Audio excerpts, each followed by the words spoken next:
All right, we are live. Welcome everyone to another Matt Maran Motoring live stream here on the Matt Maran Motoring YouTube channel. Hope you're all having a great weekend here, and thanks so much for joining in here for the live stream. So, like all the other usual live streams are going to go for about 2 hours. I'll give priority answering to anyone who does a super chat or a super thanks, as well as anyone who's a member there with the green usernames. And if you'd also like to become a member and get that priority answering, there's always a link in the description here. But yes, this is a big live stream because I dropped the bombshell last night about selling the bullets, and we can totally talk about that here. But obviously, I want to make sure we get everyone else's questions answered, and have the usual good times in the live stream as well. And hopefully, it won't be too much of a downer. But first off, I want to thank Shift Your Own Gears for becoming a member here. I really appreciate it, and I guess it's plus 2 months, it says. So rejoining. So thank you so much for rejoining as well. And so I see we got a lot of people in here already. So thanks so much everyone for joining in here. I see we have Brian, MDKN, Kyle, Truck and Car Guy, 2, Linda, Cam Jam, and Jordan, Fook, Raphael, and just so many others. Wheatman, Spy Harpy, Jazz, Savannah, that washer nerd. Thanks for also becoming a member of that washer nerd. I saw just joined here in the past day. Really appreciate the support. I'll just go through the member questions here. One thing though I will say is I am going to be having a toast to the bullet here tonight. I think Fook actually suggested this in the comments on the bullet video, and whatever beverage you like, just a little toast here, and I will be sipping on this a little bit as well. Finally, I know people for a while have been wanting to have a drinking live stream, so not going to be anything crazy, but I didn't do a toast in the video, and that probably is something I should have done. So I wanted to do a toast here. Cheers to the bullets and to the awesome new owner who's enjoying it to the fullest. And they did an 1,800-mile road trip home, which was so awesome as well. And couldn't be happier with how everything turned out. As far as a crappy situation goes, it really turned out the best way possible. So anyway, cheers to the bullet.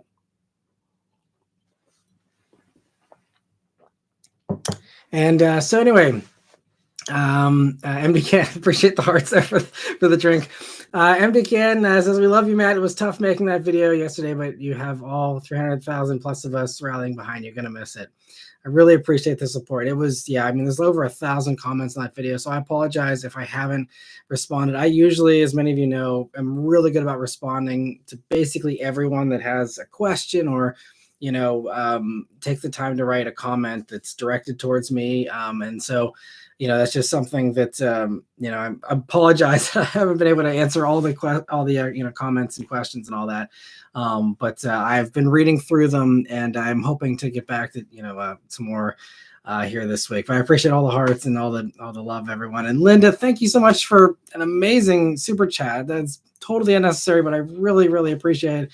Says, we love you, Matt. Do some therapy shopping. Thanks so much, Linda. And also thanks. Also, I saw that on the Facebook page, you were answering some questions. I didn't get a chance to go on the Facebook page yet today to, answer some questions on there. I'm usually always focused on Instagram and YouTube. But so thanks so much, Linda, for responding to so many people on there. Again, totally unnecessary, but certainly helps. I know people had questions on there, and I wasn't able to get on there and get into the comments on there yet. So thank you, Linda. That was very sweet of you. And thank you so much for the very generous super chat. I'm blown away. And MDKN, I see, is gifting 10 memberships as well. Thank you so much for that. And awesome to see everyone able to grab those. I'm sure all those new members or rejoining members also appreciate it.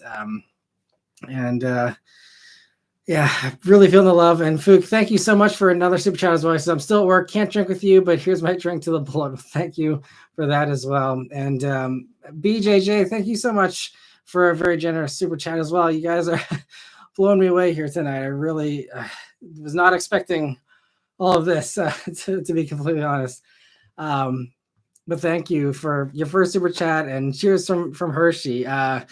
Hershey was fun. I was just there back on Monday doing that V8 Miata video, which also thank you all for watching that.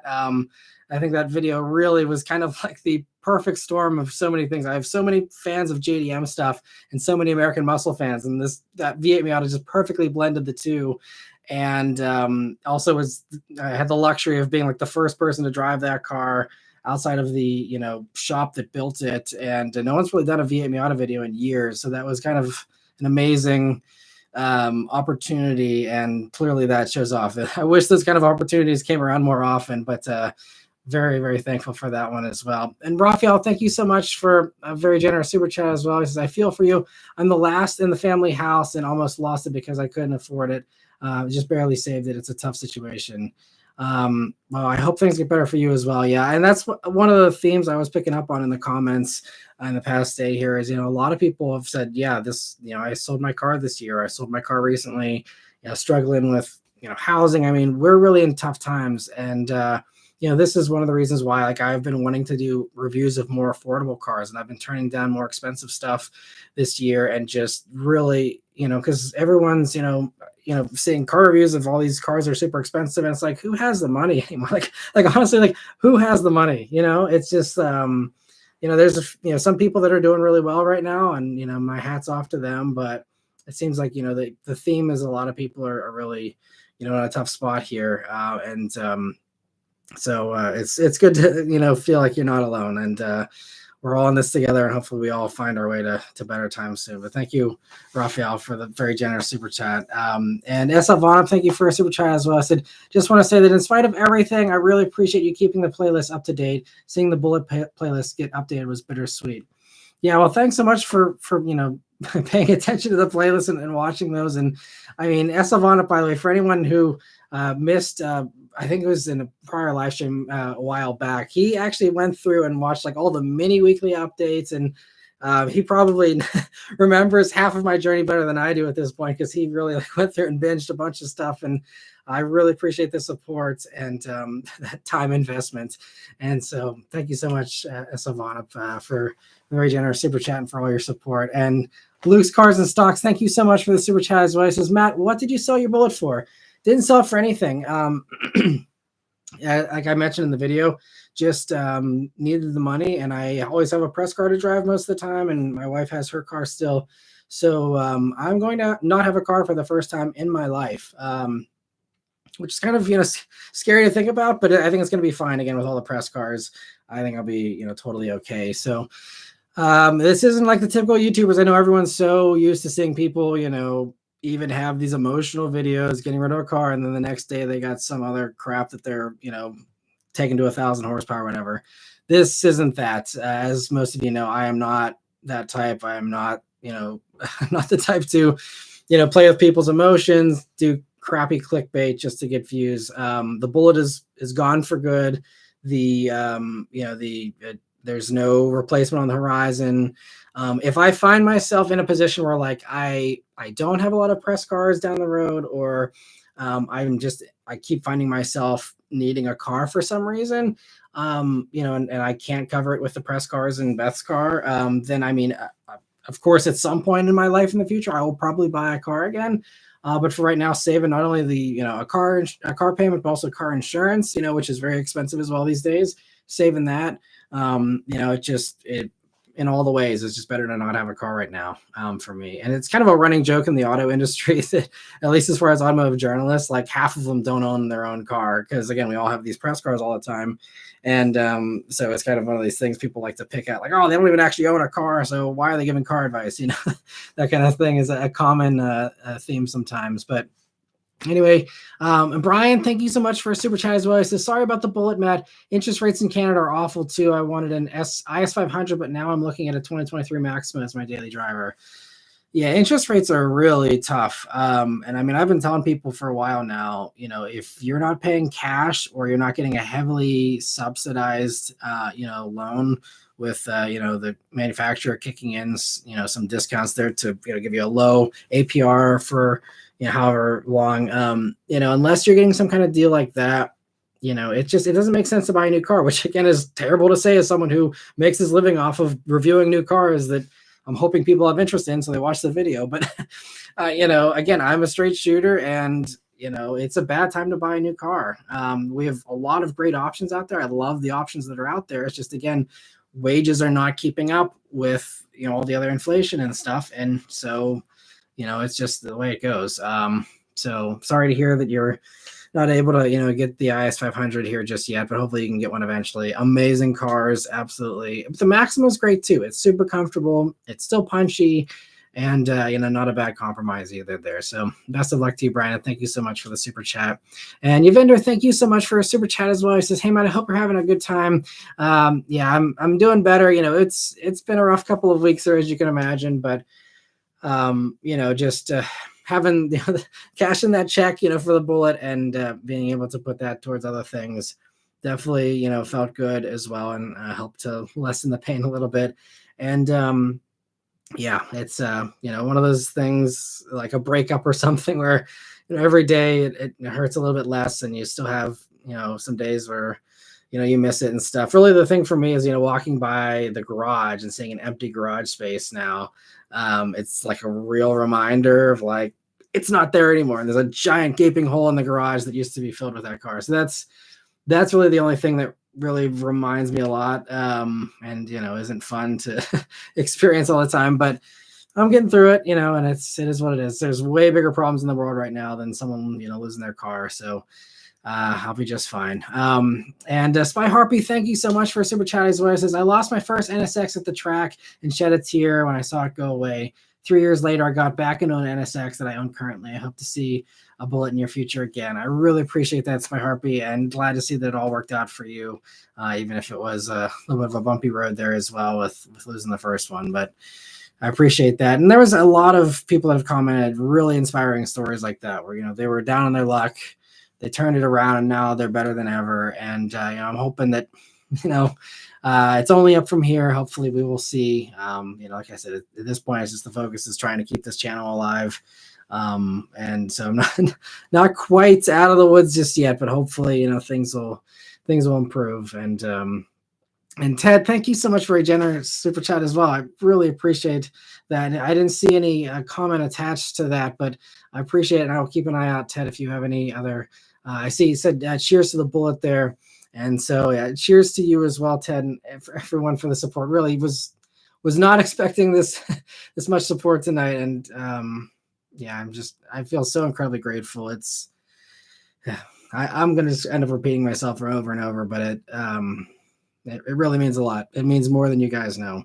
Everyone who took the time. Some people wrote paragraphs. I mean, another person said it took them 2 hours to like collect themselves to like write a comment. I mean, it just, it's so funny when you're doing this online, and I'm not able to meet all of you in person. Just, sometimes you just look at the numbers and you look at the view counts and you look at, you see the comments, and the comments are supportive, but it's always this little bit of a detachment. But seeing how many people that came out of the woodwork and said something that maybe haven't been on the channel in a long time, it came by to support it and say hello, and everyone here is supporting in the live stream and everything. It's just it kind of makes the support feel more real. Just the massive amount of comments, it's like, oh wait, there are more than like a few dozen people that actually watch my videos. It actually kind of drives the point home that what I'm doing does matter to more than a few people, because there's times where it feels insignificant. It's again just the numbers are small, and so it makes me feel like what I'm doing doesn't really matter. And I'm really glad to see that for a lot of people it does still matter, and that is an enormous encouragement, and really helps to keep me motivated to try and find my way to the end of the tunnel here and get to the other side. So thank you so much, Ted, for the very generous super chat. Cheers to you. And Charles, thank you so much for super chat as well. He says, "You've always been my go-to channel for everyday car reviews since WRX fan. Sorry about your bullet. A drink on me." Thank you, and a drink to you as well. I'm going to go through this whiskey pretty quick here, but cheers to all of you, and thanks for being a supporter here since the WRX fan days. I got a lot of those kind of comments as well, which also just blows my mind. And I talk about this in the live stream as well on a regular basis. There's so many of us that we all kind of have grown up together and gone through all the various stages of life with just getting into cars at a younger age there, and now looking at family vehicles and having new priorities. And a lot of that I know means a lot of you probably don't have the time to watch car reviews and car videos like you used to. I know that certainly applies to me. I think my watch later playlist on YouTube is like 650 videos long at this point. I'm like, there's so many things I want to watch I don't have time to watch. So I totally get it, and that's just kind of the nature of life, I suppose. But anyway, thank you so much, Charles, and cheers to you as well. And Robert, thank you so much for a super chat as well. It says, your bullet video really hit home for me. I had a 2013 Charger V6 that I bought new, and when I sold it, it was an emotional moment. You're my favorite car reviewer and deserve more love on YouTube. I appreciate that. Yeah, it's tough, with the, there was a lot of comments too about, the algorithm and, just why the channel doesn't have more views than it does. Cause I know so many of you do really enjoy it so much. Again, we've all been there again with selling cars that, we didn't want to sell and stuff. And sorry to hear that you had to, get rid of your Charger as well. But yeah, I think, for a long time I was blaming the algorithm. And I think at the end of the day though, I read the room, and it's like, a lot of the other car reviewers, maybe they are getting less views than they used to get, but they're still getting hundreds of thousands of views on videos. People still watch car reviews. They just don't watch my car reviews, generally speaking. And that's, again, okay. It's just, me taking accountability for some of that instead of just being like, let's blame the, boogeyman for my problems. It's like, there's a lot of people that do great videos, and there's a lot better options out there these days. And there's, so many options as well. But it's, I saw a lot of comments about people being like, a lot of car reviewers are down, and there is some of that for sure. A lot of car reviewers are certainly getting less views, but a lot of them are still doing just fine, getting tons and tons of views, and not having very many worries. So it is, it is an industry-wide thing and a YouTube-wide thing and a, car review-wide thing in some ways. But I think, it's certainly hit some people, I think, harder than others. And it's not just me, there's others, that I sympathize with that are struggling with the same kind of stuff. And it's tough to see for all of us. And Kyle, thank you so much for gifting 5 memberships. I really appreciate it. And thanks so much, Kyle, every week for your support. It really means a lot. Truck and Car Guy, thank you so much for gifting 10 memberships as well. Again, always in the live streams here, supporting every week. Thank you so much, Truck and Car Guy. It really means a lot. And man, it's going to be so many new members here. It's awesome. For all the new members that are joining, by the way, I do want to also mention, in addition to, if you're new to the membership thing, there's a bunch of membership posts as far as the upcoming schedule, what you can expect on the channel. There's also some outtake videos that we've done. So definitely, I think there's a membership tab you can go through and see like the member only content, so you can, check all that stuff out. And also, thanks to another very kind member, Six Licks, who might be in here tonight. I haven't seen his username yet, but he also helped put together, basically did the entire thing. He did a Discord server that I'm going to be debuting tomorrow. And the Discord server, I don't do that a ton, but for any of you that are familiar with that, I'm going to have a full Discord server, and I'm going to hop in there as much as I can. Obviously, it's not going to be like I'll be sitting in there all day or anything, but I'm going to try and pop in a couple times a day and just chat, and I hopefully give you guys a chance to build your own community within the Matt Maran Motoring community here, and have some great conversations amongst all of you. And there's going to be a garage section where you can show off your cars, you can introduce yourself, you can chat, just whatever you want to do in there. And it's going to kind of be a cool little subspace of automotive culture in a way, and hopefully it'll be good. And it'll be also a great way just to contact me if you have a question you want to send me in a more direct manner than just a YouTube comment that you hope I see or something. It'd be a great way to do that. And there's also a voice function on there, so maybe even some quick little fun little chats on there or something we'll have to see. And definitely, if you have any ideas for the Discord or anything, let me know. But keep an eye out. There's gonna be a little like members only video giving you a guide on how to link your membership to the Discord to get you access to the Discord server, and then you'll be able to join in that way, and should be a good time. So keep an eye out for that if that's something you're into. Just trying to make the memberships more and more rewarding. I'm also going to be redoing the merch store here in the next few weeks as well, and have some better stuff on there, and try and see if I can work in some some cooler things, and maybe try and work in some membership perks for that as well. Because my old merch site isn't great, and just didn't have a lot of ability to do any kind of cool discounts or anything like that for members. So I'm going to try and do a little bit more of that as well. Anyway, thank you everyone for all of your support with the memberships. I saw there was quite a few people that joined for memberships in the past day, and again, that support means so much because the whole membership thing has certainly helped in the past couple of years here to give a little more stability to the YouTube, earnings and all that. And so it's not something that anyone needs to do. I always feel weird about that kind of stuff, but for those who do want to show their support in that way, I know most people don't want another subscription, and I totally get it. But for those that don't mind, it's hopefully going to get more and more fun here with the Discord server and other things, as well as this priority answering, which usually means that I'm answering all the member questions. But we have so many super chats tonight, and I really appreciate that. That I'm just gonna those get priority first, but I'm gonna hopefully go back and also get to all the membership questions as well here. Maybe we'll even go beyond 2 hours, depending on how this one goes here tonight. But Jordan, thank you so much for another super chat as well. He said, "My husband and I work fast food, and I'm sorry I couldn't contribute more, but we both love your channel." I appreciate, any contribution at all is great, but totally unnecessary as well, Jordan. It's always just great chatting with you here in the live streams. And again, like I said, we're all hurting. So that's why I don't expect anything from anyone. Just, watching the video is plenty on its own, because that's really the main fight here, is just trying to get the views up. If the views are there, everything else will be, just fine. But I really appreciate the support, Jordan. And thank you so much for the support. And let me see. So Trenton Car Guy, thank you so much for a very generous super chat as well. Really appreciate it. It says, "Here's to the bullet." And so another cheers to the bullet here. And Jonah's got another super chat here. Thank you so much, Jonah, for your super chat. He says, "Best of luck with everything. I've been following you since you had the first Mustang GT when I was 12. Things will get better in the future." I really appreciate that. And yeah, it's been a long journey here. Like I said, 10 years of Mustang content, which is also coming to an end. And that's also huge. It's gonna feel weird because we're just going from one Mustang to the next, and they just kind of started feeling like home to me. Always being in that same interior over those 4 cars that I had. And yeah, I still love the Mustangs, and I'd love to get back into one again someday. We will see. But honestly, though, even that's one thing.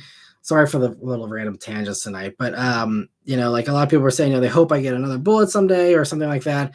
And I obviously the Bullet's amazing, but I feel like if I would get a Bullet again, I would want to buy my old one back. And thankfully, the owner of the car now has offered me first right of refusal. So if he ever decides he doesn't want it anymore for whatever reason, or life just throws a curveball his way, he has said that he'll offer it to me first. So I'm also that's kind of, I guess, the goal is maybe the stars align someday, and naturally he's just at a point where he may want to move on, and maybe at that point the channel is finally better, or I'm in some kind of better financial situation one way or another, to maybe buy that car back. Because I honestly I love the Bullet, but I want my Bullet. If I got a different Bullet, it would be kind of weird, because it just, to me, it'd be it's like it's the same thing, but it's not, because it's not mine. It's not the one I had all the memories in and all that. And that might be, silly to some people, but just getting another Mustang or getting another Bullet, to me, it's I would rather just actually not get a Bullet and get something else, even though the Bullet is the best thing for me. If I couldn't get my Bullet, I'd probably just go get a GR86 or something like that instead. If I was again in a position where I could just buy another fun car for the fun of it.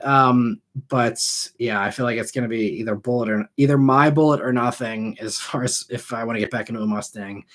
Maybe my opinion on that will change down the road, but yeah, so we will see, and who knows, again, if that ends up happening. I hope that the next owner loves it, forever, and wants to hang on to it forever. I would totally respect that, and I hope that he's already loving the car and having a great time with it, but I hope that that is something he doesn't want to give up. It's kind of like this conflict in my brain, but if the stars align in some way, maybe that'll be the way I get back into that car. But otherwise, I'm probably whenever I do buy a new car at some point, in the next few years, or whenever, I feel like I'd probably just get something different at that point.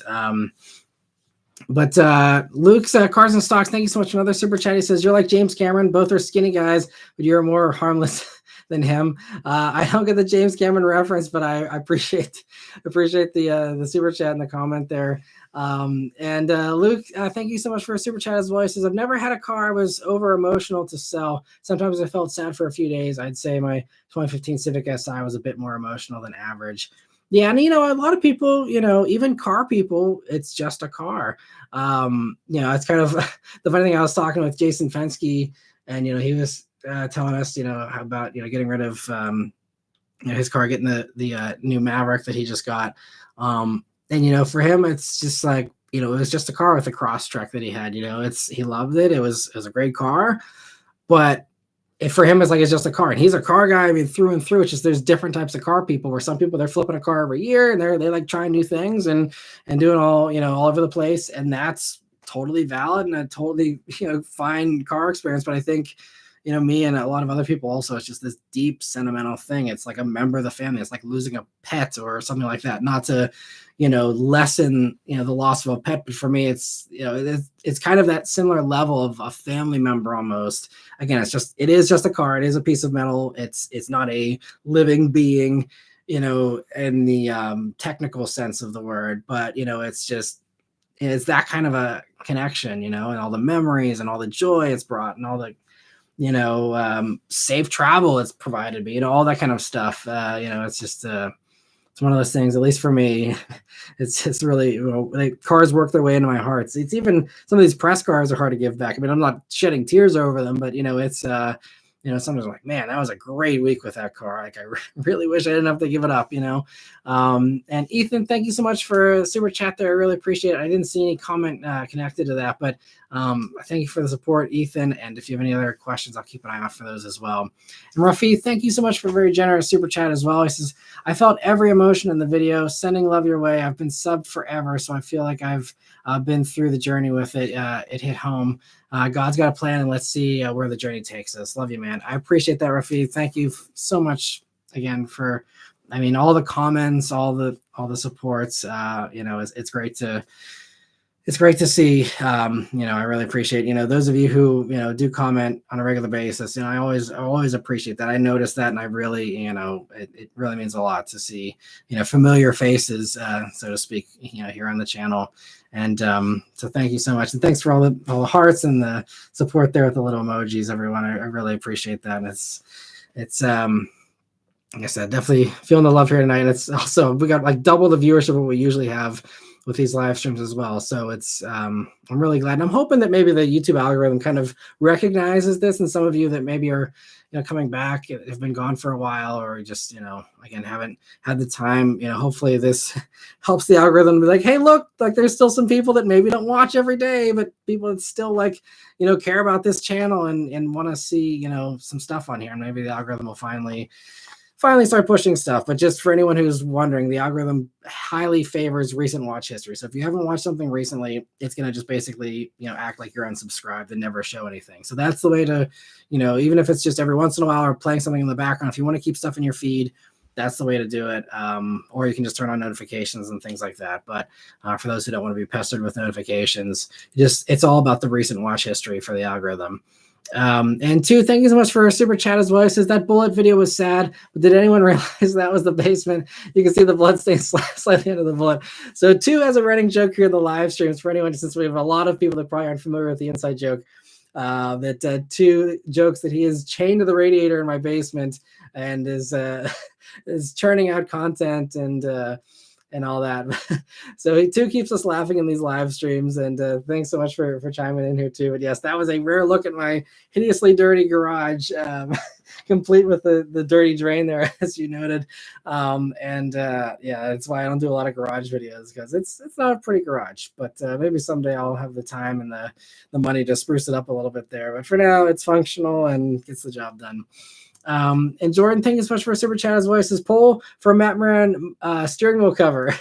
That'd be cool. I don't even know. Maybe I have to see. My new merch company that I'm working with, they have way more products than the other one. So maybe a steering wheel cover is something that they offer. I'll have to check it out. I don't know. I didn't realize people used that many steering wheel covers anymore. But I mean, I wouldn't be opposed if that's an option, something I can do fairly easily. I'd be more than happy to. And Jordan thinking again, he says pull for Matt Maran car decals. Yeah, so I do have stickers on the old merch site, but again, I would just hold off on buying merch for now because I'm going to again transfer to a better site soon that will hopefully have. Also, I mean, I wasn't too upset with the quality. I think the quality is pretty decent on my current store, but I'm hoping this new store is going to have better quality stuff, way more options, a lot more products to choose from. And hopefully car decals will be something as well that I'll be able to offer, for those of you that are interested as well. And that is one cool thing. Speaking of car decals, the new owner of the Bullet said he's going to put a little Matt Maran sticker in the window to, just kind of pay respect there. And he said, so, your logo will always, be with this car. And that was also so cool that the guy who bought it, I can't say enough nice things about him. I picked him up from the airport. We went to lunch and took him back to the house and pulled the Bullet out there. And he just, like I said, I'm just so incredibly grateful with how it all played out. He's an awesome guy, and just again offering me first right of refusal, offering to keep me updated on the car and all that is really nice. And he even said he's like, your journey with this car isn't over just because he now owns it. So we're hoping. He's in the Utah area. So he said, anytime you're, in Salt Lake City for any kind of, press trip or anything else, he's like, feel free to hit me up. Maybe we can meet up and see the car and hang out. And so I'm really hoping, because I do get to Salt Lake City every once in a while, I'm hoping to, maybe provide you guys with a few little updates, be reunited with the car, maybe a couple of times. And he's even mentioned potentially going to San Francisco and taking it to San Francisco is something he wants to do, which was a dream I always wanted to take that Bullet. I wanted to drive cross country and drive to San Francisco and drive the chase, route from Bullet. And he wants to do that. And, even that just seeing, even if it's not me, doing it, just knowing that the car will hopefully do all these things that I had dreamed and hoped that I'd be able to do with it. Or just, again, I'm so incredibly grateful. And, we'll see. I've even, kicked around the idea of maybe, even if I, just fly to San Francisco or something and I'm able to even ride along with him, for that or something, it would be really cool. So hopefully there will actually be maybe potentially some new Bullet content, down the road. Again, thanks to him just being an amazing human being and being so nice. But, so we'll see. But anyway, just, car decal thing kind of triggered me. So again, apologies for the side stories here. But Lewis, thank you so much for a super chat as well. He says, currently own a 23 2SS. Do you think the V8 Camaro will ever come back? Looks like the Mustang will keep it for some time. Honestly, I don't think it's going to come back for Camaro unless we get a real big change. I mean, we're starting to see, the pushing back of the EV goals and all that kind of stuff. But the EV stuff, I mean, Mary Barra has said very clearly, she even said in her one quote recently, let me be clear, we are still doing EVs, in the 2030s, but they're doing the plug-in hybrids and things like that instead. So, the goals are still there. It's just that they're slowing down the rollout. So, if there is a new Camaro that comes, it's going to almost certainly be best case scenario, a plug-in hybrid. But I would say most likely it's going to end up being an EV. And I think, honestly, you just will be lucky if it's even a two-door. Honestly, if it's a two-door EV, I still am going to be thankful that it's just hasn't turned into a bloated SUV, especially with Chevy's track history, track record, I should say. And so as long as it's not an SUV or even like a crossover thing, I mean, if it's a sedan, I could live with that possibly. But I just hope that they don't ruin the Camaro name like they, have ruined the Blazer name. Instead of just doing the easy thing of putting a cab on the back of a Colorado and calling it a Blazer and printing money, they've just done all these other things, and it's been bizarre how they've, they haven't done a supercharged truck when everyone else is making enormous profits on Raptor Rs and TRXs and stuff over the past few years. So I don't have a lot of faith in Chevy's decision making for some of that stuff, but I hope that they do something cool. But I wouldn't hold your breath for a V8 Camaro, unfortunately. I think you got a good one there with a 23. I'd hold on to that. It's probably going to be pretty valuable at some point down the road as well if you're going to really think long term. But I think just enjoy what you got. They're fantastic cars already, and I don't think a new generation would really improve it that much, to be completely honest, and could make it even potentially worse in some ways, depending on what they did. So I think just, love what you got and stick with that. So again, especially with these interest rates these days. Let me see. Jordan, thank you so much for another super chat. He says, new Ferrari body style, a page for Nissan's book for new looks across the lineup. Yeah, I think it kind of, there's a little bit of similarities there for sure. And that new Ferrari looks amazing. It's such a cool thing. And I'm excited to, hopefully see those out in the wild here at some point down the road. But Nissan, I think they got some good stuff coming with, all these concepts they're showing, and the talk of what they're planning. They're talking about bringing back Xterra potentially and things like that. I think they're on the right path. And so hopefully, they play their cards right. And they pay attention to the fact that like no one's offering, their mid-sized truck with a cab on the back, basically, to make like, if the Xterra is just a Frontier that looks slightly different, it would sell tons, because again, no one else wants to do that. Ford won't bring the Everest here. Just all these missed opportunities. So hopefully Nissan, just benefits as a result. We'll see. I'd love to see Nissan make a triumphant return. Jorge, thank you so much for a very generous super chat as well. He says, never going to watch that goodbye to the Bullet video. You're the best. I appreciate that. Yeah, it was a painful one to make, and obviously a painful one for many of you to watch as well. And so totally can understand that, but thank you so much for the support. And Joe, thank you so much for the support as well. He says, I know what it's like to become emotionally attached to your vehicle. I have a 2015 Chevy SS stick that is one of my kids. I've been a follower of you and your channel for a long time. Keep up the great work, man. I appreciate that, and thanks for the support all these years. And you got another fantastic car there. I love the SS. Such an underrated car, and man, yeah, I had one for a week back when they were in the press fleet, and man, those things, especially when they had the manual and they had the active exhaust they added in. It's like so good.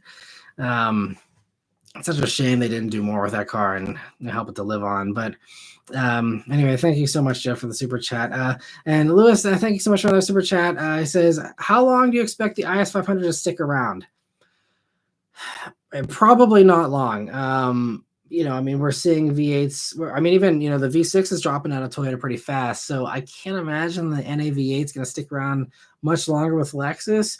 I think we just heard that LC500 potentially is, nearing the end. And I feel like, it's that and IS500, right? What else? Is there anything else with the V8 that I'm forgetting? Pretty sure it's just those two at this point, right? Because, all the trucks got rid of it. I think it's probably not going to be around much longer. So your window for buying a new one is probably fairly short. I'd give it, if I had to guess, another year or two. I'd like to think that it would be different. And maybe, again, if everything gets relaxed and pushed back with all these goals and stuff, I think the best case scenario would be everyone kind of just letting all their existing stuff live a few years longer. But we will just have to see. We do have the stricter cafe emissions, rules coming in here in a couple of years. So there's only so much wiggle room. So I think 2026 is when things start to really crank up, but I think it's already kind of starting. So that's why you're starting to see stuff drop, pretty quickly. Dodge dropping all their V8s here this year. So there's just, not a lot of hope for V8s, for many companies. Aside from, Ford said with Mustang, there's no sunset date. They're like, V8 is going for a good long while still. So, I think, again, Ford played it right doing the EVs early and doing them in large volumes with Lightning and Mach-E. That has subsidized their cafe fleet emissions so that they can still enabled them to have not only the Mustang V8 around, but also the V8 and the F-150.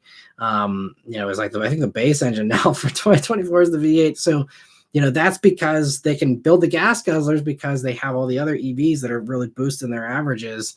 And you had companies like Dodge instead do the opposite thing, go out in a blaze of glory and say, no, we're not going to do it till the very last minute. And then it's like, okay, well, now you're going to have to have this mass killing of everything with a V8. And a lot of other companies are doing the same thing. They wanted to put it off.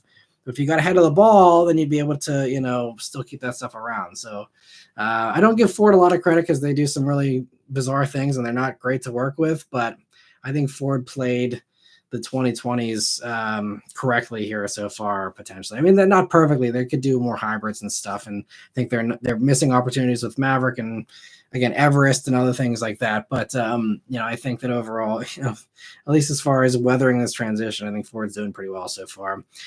Luke, thank you so much for a super chat. He says, my brother had a 96 Mustang Cobra convertible that was emotional to sell. He only had 36,000 miles, but used the money for a house down payment. Yeah, that's the kind of stuff, a lot of people do that. And I know a lot of people, it's when they have kids and that, causes a lot of changes and stuff. But, for me, it's just, it was, again, just about the income, dropping off. But SF, thank you so much for a super chat as well. He says, would you ever consider getting something like an entry-level sports car, like an M340i? I mean, I got a bunch of stuff that I'd, love to own if the money was there. M340i isn't, one of my favorites. I think personally, if I was going to get some kind of luxury sports sedan, I'd probably, for the money, I'd probably end up just going Genesis G70, like a used one is really great. It probably isn't, it might be 90% of an M340i from a driver standpoint or something, but for a huge discount, I think it's worth it. I also really love the Acura TLX. Unpopular opinion, I know, but I actually this week right now have a TLX Type S, the refreshed, mild refresh 2024 version, which I won't spoil the review, but they really made it like way better than I was expecting for just this minor little thing. I didn't realize they did as many changes as they did to it. So stay tuned for that one. That one's, I think I'll be posting that one, not this coming week, but the following week. But I love the TLX Type S. It's really good. So, I mean, especially with M340i's getting so expensive these days and stuff, again, being price sensitive, especially, I'd be happy with a used G70 or a Stinger or something, or even, like I said, a TLX Type S, or even a regular, honestly, even a regular TLX is great. So yeah, I'd probably go for something that isn't German, to be totally honest. Also, just a very, sorry, Beth's texting me. But I think that's, just I'd go with one of those kinds of things. Beth is offering to join the live stream. She says last call. So it's up to you guys. If you'd like her to join in, you can. I know we're way behind on member questions though and stuff, so I don't want to get too far behind on any of that stuff. But if you guys would like to have her stop in here to say hi, okay. See, early responses are yes. So I don't know if she's can overhear here, but I will text her and say to her to come on in.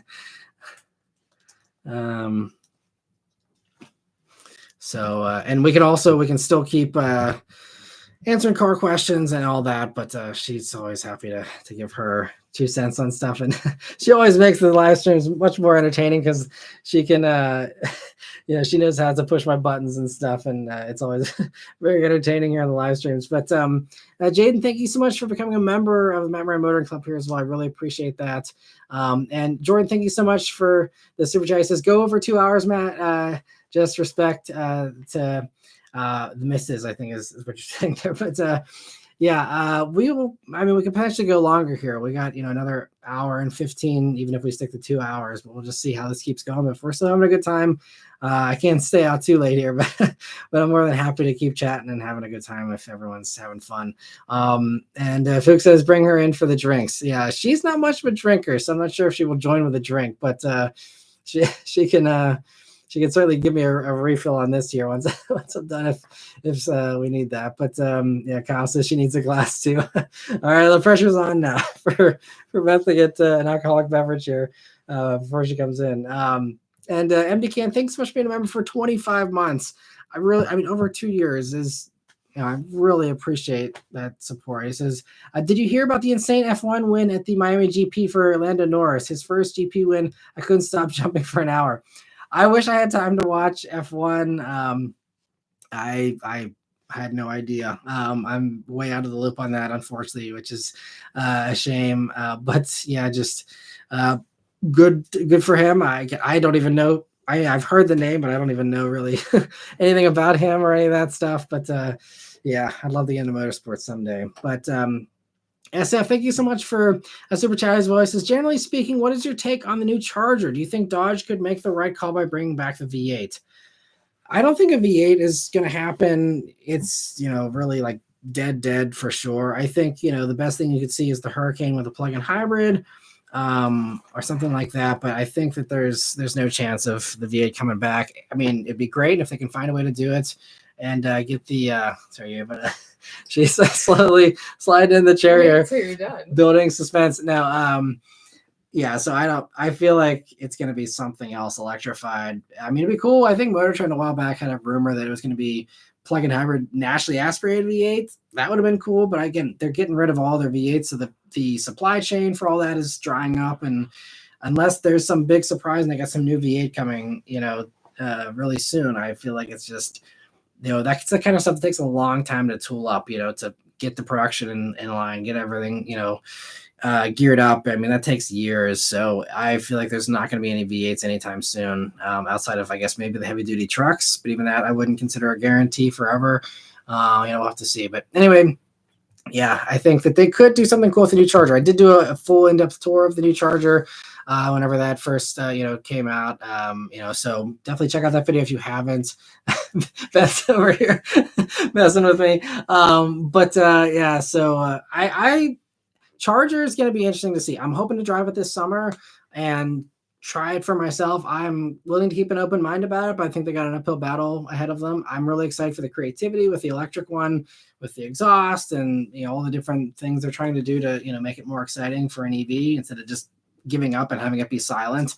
I'm excited for the creativity. I hope that, works out for them. We'll just have to see. But they're huge cars. I'm not a big fan of giant cars. I mean, the thing is I think it's longer than an S-Class for this four-door version. It is huge. So, yeah, it's the only thing. Anyway, you can come on in because Running Wild with Maki. Buck, thank you so much for another super chat. You good? So he's asking, how did Beth feel about you selling your Mustang? Oh, well, I definitely cried. It was so emotional because I don't think behind the scenes a lot of people really realized how much I also went through with him, because it was like he got the first Mustang and he was like, I got this because I love Bullet and I always have wanted a Bullet. And then it was like that one left and we got the other one and then the other one. And then it was like every day of conversation, every day he was talking about it, every day. He was so excited about it. I was so excited for him because I love him and I support anything that he does. So it was just, I think I was really, really fighting for it to stay for a long, long time, but it just, it is what it is. So I was very, very sad to see it go. I probably cried more than you did, but I have kept him calm for the past couple of days, I think. So yeah. But thanks for asking. Yes, I'm very upset about it. I really wish we could have kept it, but like Matt said, we love who decided to take it off our hands. He's super sweet and super great, and so we're really happy about the decision. Yeah. Jordan, thank you so much for a super chat. He says, review off-road rally cars. I would love to review off-road rally cars. That would be a dream. I love rally. It's honestly, I think, my favorite form of motorsport because it just seems so wild to me. And it's just kind of raw in a way and unpolished in a way, that you don't see with other motorsport. But I'd love to be in a rally car someday. Even just a ride along would be mind blowing. I've never been in a rally car, but hopefully someday we'll see. I get a lot of cool opportunities all the time. So maybe someday a rally opportunity will come my way. And Hugo, thank you so much for being a member for a year. He says, I know it hurt when you got rid of your BRZ. The Bullet was more connection to you. I know the feeling. I will still be a member. Well, thank you. I really appreciate that, Hugo. Thanks for the year of support. And I always appreciate the comments and all that as well. And Linda, thank you so much for another very generous super sweet. chat. Thank you. I just saw that. Thank you very much. I appreciate it. Yeah, I know it's very, very kind of all of you. I was not expecting, again, this amount of support and so many people that have decided to join in here, and hopefully you guys are enjoying these live streams. We do these every week for anyone that likes these and would like to stick sometimes around. I'm in and sometimes I'm not. Yeah, but usually we have a good time. We're usually laughing thanks to Tu's jokes, and we're always just having fun talking cars, kind of like our own little cars and coffee here. And Guardian, thank you so much for a super chat. He says, thank you for all you do. And hi, Beth. Hello. Thanks so much, Guardian. I really appreciate that. And Horace, thank you so much again for another super chat there, another generous one. He says, Beth, when you all get the next silly sports car, what will Matt love to have? Oh, in your opinion? This is interesting. Opinion, yeah, because now I mean, you have an idea. No, I don't. No, I don't. Here's the thing. If you went in Matt's phone, which I don't, but if you went in his phone, he has a list of cars that he wants. And I would assume that these lists are segmented into how much money he has. So like he has like a lottery winnings list, and then he has like the affordable car list, and then he has the like maybe a little bit higher list. So you got me, because like it just depends, because that's all he ever says is like someone comes up to him and they're like, oh, what kind of car do you want? And he's like, well, it just depends on how much money we have. So I think it just depends. I don't know. I mean, GR86 and BRZ would be like the next logical thing from a budget standpoint, and just like, again, to me it would be almost as much fun as a Bullet in my opinion, and it's cheaper, it's good reliable little car. It has a back seat, which is a must. With our daughter, I want something that in a pinch, if I need to, I can throw a car seat in the back and drive her. Changes his mind like all the time. I do, but I love the GR86. Like I've loved it ever since it first came out. So like I feel like I'm pretty set on that. Again, okay. Unless we had more. Like well, LC500. I'm sorry I didn't answer the question for you, but he did. So I mean, like you love the LC500. Like that's if we had a joint fun car and we had that kind of money. Yeah. Because we had an LC500 convertible for a week a couple of years ago, and like we really enjoy just like cruising in that. That was baby's first ride when I was pregnant, right? Yeah. Like first ride. So. We were both kind of nervous about like driving super fast. No, that wasn't the first one though. The first one, when we first found out you were pregnant, was in the NSX. That was when I had the NSX. Oh, you're right. And I was like actually a little nervous about like, taking off on that thing, because I didn't know, how much, I guess, G-forces are okay, for a newly implanted egg or whatever it is. But she just turned 3, so we're good. She's good. And she loves going fast. Surprise, surprise. She screams. Like every day she's like, she wants me to accelerate and speed everywhere. So I gotta be like, no, we gotta be safe, but we'll do little accelerations, and she can't get enough of it. Sometimes she helps us with rolling shots. And today we always call each other on the phone so we can talk while we're doing it. And he wasn't on the phone yet because we were in a dead zone. So I just like don't call him until we're out of the dead zone. And she goes, Mommy, catch up to Daddy. He's driving too fast. and then I catch up. And then she goes, Mommy, catch up. And I'm like, I can't run into people. It's very dangerous. Yeah, so she's learning road etiquette, I guess. Yeah, well, I don't know. She's just like wanting to GTA everything all the time. Right. Yeah. So yeah, it'd be a fun one. Something with a backseat that was a must. And let me see. Stud Muffin, thank you so much for a super chat. He says the video you can yawn on camera. It's okay. You say that all the time, and I just hate doing it. Stud Muffin, thank you for the super chat. He says the video made me emotional. You're a great man for putting your family first. Just remember that when one door closes, another one opens.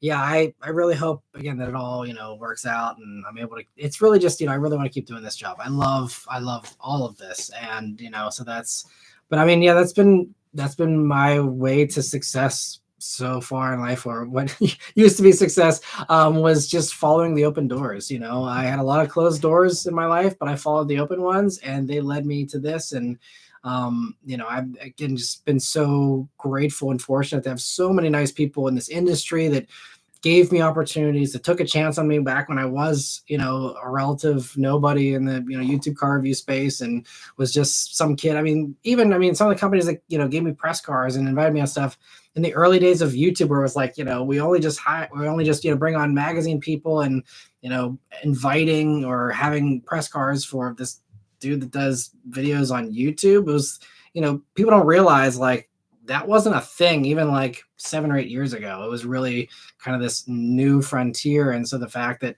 I had the opportunities that I've had, it's been a really fun ride. I'm really grateful, for everything. But thank you, Stud Muffin, again for the super chat. Jordan, thank you for a super chat as well. He says, as a newlywed, curious, what does Beth do for work, or a stay-at-home mom? I am a stay-at-home mom, loud and proud. I just always wanted to be a mom. And so when I was finished with college, I just was nannying for a really long time. And yeah, it just so happened that kind of worked out with COVID and everything. And yeah, I think I really love being with our daughter and raising her by myself, with Matt, of course, but just with me all the time. We're super attached to each other, and it's so great. And I love that relationship with her. And every mom is important. So I will say, like, stay-at-home mom is great, working mom is great, but this is the path I chose for now. So I love it. Eventually, maybe I'll get a job doing something that I enjoy once she's older. But for now, I love keeping her close. And yeah. Also, daycare's expensive. Yeah, it's like, unless you're like a high earner, it's like, financially you're better off just staying home half the time. Yeah, it wouldn't have made sense for me to have a job and then put her into daycare, because it just would have all gone to that instead. And both of us also grew up with stay-at-home moms, and for us at least, it was a really good experience, and it was something we're really grateful for, and something that we really wanted for our daughter. And again, it's not for everybody, but for us, that was something that we both, ever since we first met, was a very high, I guess, wish for both of us. And so obviously, again, it comes with its own sacrifices. If you were, some big executive making a bunch of money, then, we'd be in a better place. But I think that extra care and that extra involvement that both of us have in her life, that's another reason why I love doing this job, is like getting work from home so much of the time, and being around, even just to say hi while she's eating her lunch, or rock her, and say goodnight before her nap, just little things like that you can't do with a regular 9 to 5. So that's another reason why I really love doing this, and very grateful for this whole situation. Why I'm hoping we can keep doing this forever, because it's really nice. Let me see. SF, thank you so much for the super chat. He says, any future collaborations with Street Speed 717 and DDE? I've never met DDE. I did do stuff in the past with Street Speed 717. I think I haven't talked to him in a few years. What do you say? Another comment? Just laughing at comments. I haven't talked to him in a few years, to be honest. Yeah, it's been a while. Yeah, I think we've kind of gone in different directions, I think, in some ways. And honestly, I've kind of out of the loop on what all he's doing now. But haven't don't really have any kind of relationship there anymore. So I'm always open to collabs with people, but I just I want to collab with people that I think are in a similar kind of niche. So I just think like his viewership is very different than mine, and there could be a little bit of crossover there. But I think we have very different types of viewers typically. And even YouTube has shown me, YouTube will show me what my subscribers watch and what my viewers, not even subscribers, just what my viewers are watching.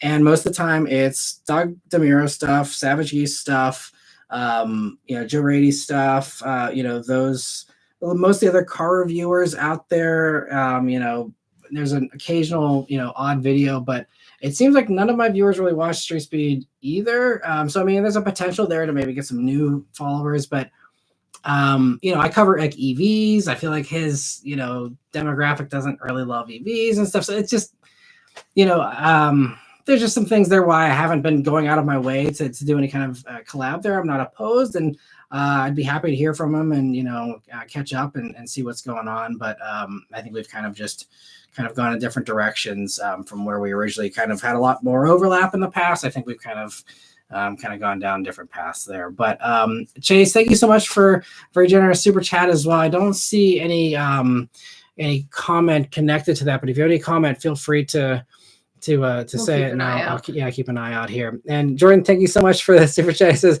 this live is absolutely effing awesome. I appreciate that. Thanks for joining in again, everyone, for hanging out here. And we've got another hour to go, but Jorge says thanks for the answer there, and thanks for being a member for 25 months.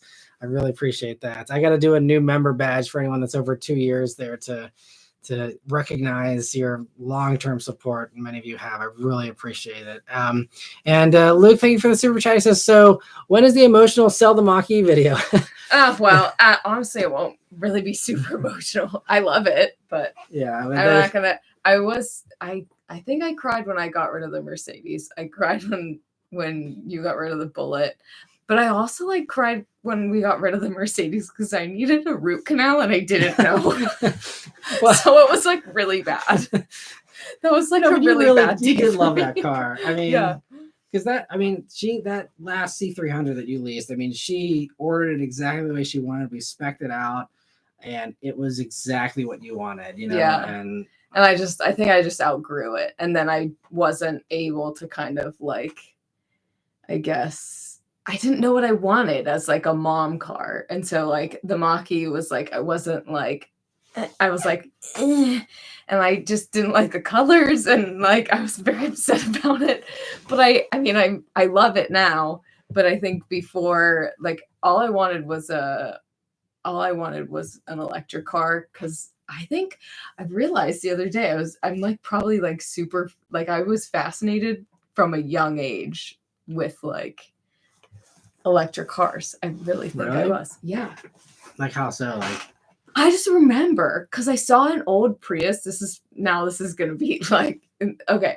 So I remember I saw an old Prius the other day, and I remembered my one friend in high school. She was way older than I was, because I think it was I was a freshman or something, and she was a senior, and we were driving around, and the interior of her Prius, I was like, oh my God, because I think it had a big screen or something. I think it's just futuristic with the little. Do you have it would have the little bar right at the base of the windshield? Yeah, I don't know, but I was like, whoa, this is cool inside, and I think I remember just seeing it. Obviously it wasn't all electric. I know that, but I just feel it was the electrified thing was cool. Yeah. I think it was just that, the idea of that, but I was never I want an electric car, because it wasn't a thing. So I don't know. Yeah. So there you go. Inside scoop. Matt doesn't even know. Now all of you know. Yeah. Congrats. There you go. And you've even said you love not having a transmission, you need that instant response. And I think that's the one thing that a lot of people that haven't driven an EV before, I love not having any waiting period whatsoever. The instant power is what I like. I hate when and so does our daughter. Yeah. When you stop at a stop sign, especially, or a stop light, you come to a full and complete stop, and you want to turn, or you want to accelerate. I had my Fiesta. She had a Ford Fiesta. I had a Ford Fiesta. Yes. I would grip for dear life my steering wheel, and I would press the gas, and it just took 10 years for it to accelerate, and I'd be ugh, and it would be going 30 miles an hour, and I'd be what the heck is this? And it just never drove, and I hated it. And ever since then I was I'm not getting a car like that ever again. Yeah. I It was mean, bad. And that I Fiesta just, also had a horrible transmission. Too. it had a terrible like transmission. recalls and like all But that. like the thing is like ever since then, I know exactly. Like I never like paid attention to driving or a transmission or how a car works or anything until I got that car. And then like I'm super sensitive to it. So now anytime a car has that, I'm like, I'm out. Yeah. I don't want to drive this. I don't want it. Like she loved the Mercedes GLB, and then I really wanted a GLB. We had a loaner, a service loaner. Yeah, and it kind of did the same thing, and I was like, I'm not buying it. Like, and you even said, like, just the other day, she's like, oh man, I still love the way they look. Like, I really wish the GLB was a better car, but it just like that dual clutch is just like a deal breaker. I can't do it. Yeah. I really can't do it because I really do. I like hold on to the steering wheel and I like pull myself forward because I'm like, come on, you can go there. It's like riding a horse when you're going up the hill. You're like holding on so like you can just like control him going up the. You don't know that. It's fine. Yeah. One of my best friends has horses. So shout out, Bri. Love you. But yeah. So anyway, and sorry. TATJ, thank you so much for joining the Matt Maran Motoring Club. I really appreciate it. I keep an eye out. I apologize we're not answering any member questions here, but I just obviously have to give priority answering here to the super chats first. But I will try to get to member questions. I probably won't scroll all the way back to the beginning since we're over an hour here. But if you have member questions, please ask them again here. Once we get caught up on the super chats here, and I'll be more than happy to still answer those, because that's usually the way it works, is we're usually not having as many super chats. I love the super chats. I appreciate them, but usually we're able to keep up on the other questions there. And I don't want to make it so only people that are doing super chats get their questions answered, but I definitely, again, want to respect those the most. But Jordan says, everyone, don't forget to thumbs up this video. Appreciate that, Jordan. Thank you for the super chat again. And Jorge, thank you again for a very generous super chat. This is for the stay-at-home mom. So, thanks. Wow. I could go buy something for myself. Yeah. Listen, I'm at home all the time. I'm dealing with a toddler. I'm in the trenches. A little shopping spree is nice. Yeah.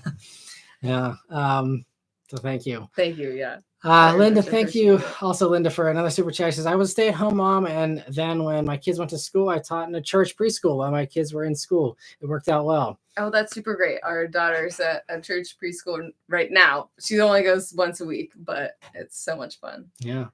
And SF, thank you so much for another super chat there. He says, if you thought about potentially reaching out to Mike to review his SVJ and Urus despite not having collaborated lately due to creative differences. Honestly, no, I like anyone with supercars. There's very little appeal for me. And there's a few people that actually commented about I should do more like aspirational cars. But I've always been more of like the down to earth stuff. And the thing, like the numbers just don't support supercar reviews on this channel. Like if you look at any of my supercar reviews, I mean, they do okay, but they do not do great. And it's just, again, it's kind of unrelatable. It's kind of like, woohoo, Matt got to drive a Lamborghini. Like, a lot of people are just going to roll their eyes at that. So, what? Is there a comment that Talking car guy, she thinks her Fiesta was slow. Try driving a smart car. Listen, I'm gonna cut him completely off right now because my neighbor across the street, he was a super old man, but he he was a super old man, and he would come over to our house whenever I was in high school, and he would go over to our house, and I have two other sisters. He only knew my name, and he'd come to the house and be like, is Beth here?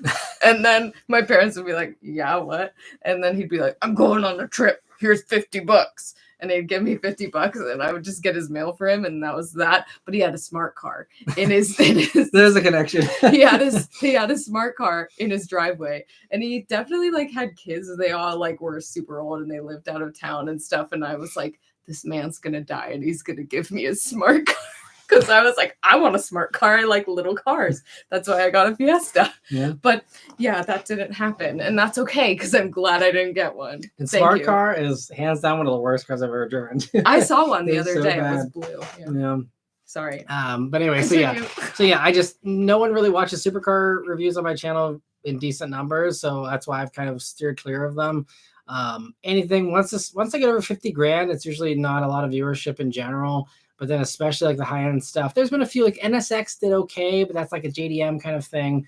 European stuff usually doesn't do well on my channel. And like Mercedes AMG GT. I did a couple of those, hardly any views. McLaren's, I did the 720S, the 570S.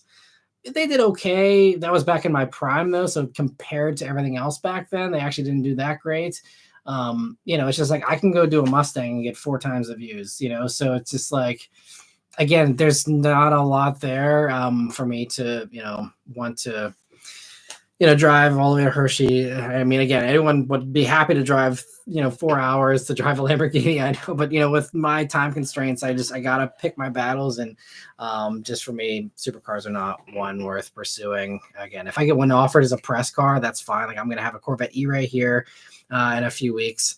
If it's showing up in my driveway and I get it for a few days and I can do whatever I want with it and it's easy like that, I'm not going to say no to that, but I'm not going out of my way, to do supercars. Just again, like I was talking about at the beginning of this live stream, a lot of people are struggling financially right now. The last thing a lot of people want to see is another, white guy driving around in a supercar, like, to be completely honest, so that's just why I'm not going to bother with that.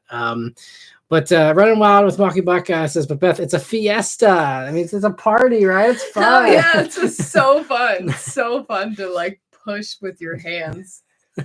Yeah, that's the way it works. I ran a Carfax on that car, I think last year, and it's still kicking amazingly. Yeah, well, I was like left in the snow in a snowstorm once with it, and that was fun. I was like 3. Yeah, your defroster quit working. Right? Yeah, it did. It's like the defroster is one of those things that you really need it to work all the time. It was like pouring. It was like the one time out of like the 5 times in a season that it snows in Pittsburgh, and it was like a downpour of snow.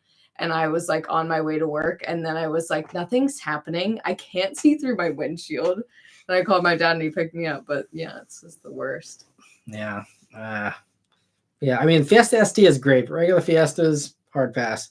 And Jordan, thank you so much for the super chat. He says, Ford Focus EV with new battery technology, would that be relevant now? Absolutely. That could be the affordable EV that Ford and Tesla and everyone else is trying to, chase after and quickly working on, apparently, behind the scenes. So that could actually be something. I think Ford said something, in that like 25 grand price range is coming. And I think they said they're hoping to get it out in the next 2 years, if I remember correctly. And so maybe it'll be a Focus. We'll see what they end up doing, as far as naming and all that. But I think, Ford's working on something. I mean, because again, people need affordable stuff. There's only so many people that have 50 grand to spend on a new car. Yeah, you gotta get a Fiesta. You got a Fiesta. Yeah, that's it. Fiesta EV. That'll be the next one. Then your problems will be solved. No, you can go back to Fiesta, but it's electric. No, it's too small. I'm not touching it anymore. It was hard enough to go back to a Ford. Yeah, you're not feeling the Ford love there. No. Well, after the Fiesta, no. Yeah, I don't blame you. The Mach-E's kind of like ease that pain, but Yeah. Just Angry Eddie, thank you so much for Super Chat's Voices. Thanks for all the years of great content. Thank you, Eddie, for your first super on the live stream here. I really appreciate that, and thanks so much for stopping by. And thank you for see all the comments from Angry Eddie and from all of you. I really appreciate even stopping by and just saying thanks for the video or whatever. It always is appreciated. So thank you. And Jordan, thank you so much for another super chat. He says, true winners of EV battery tech, Toyota / BMW, etc.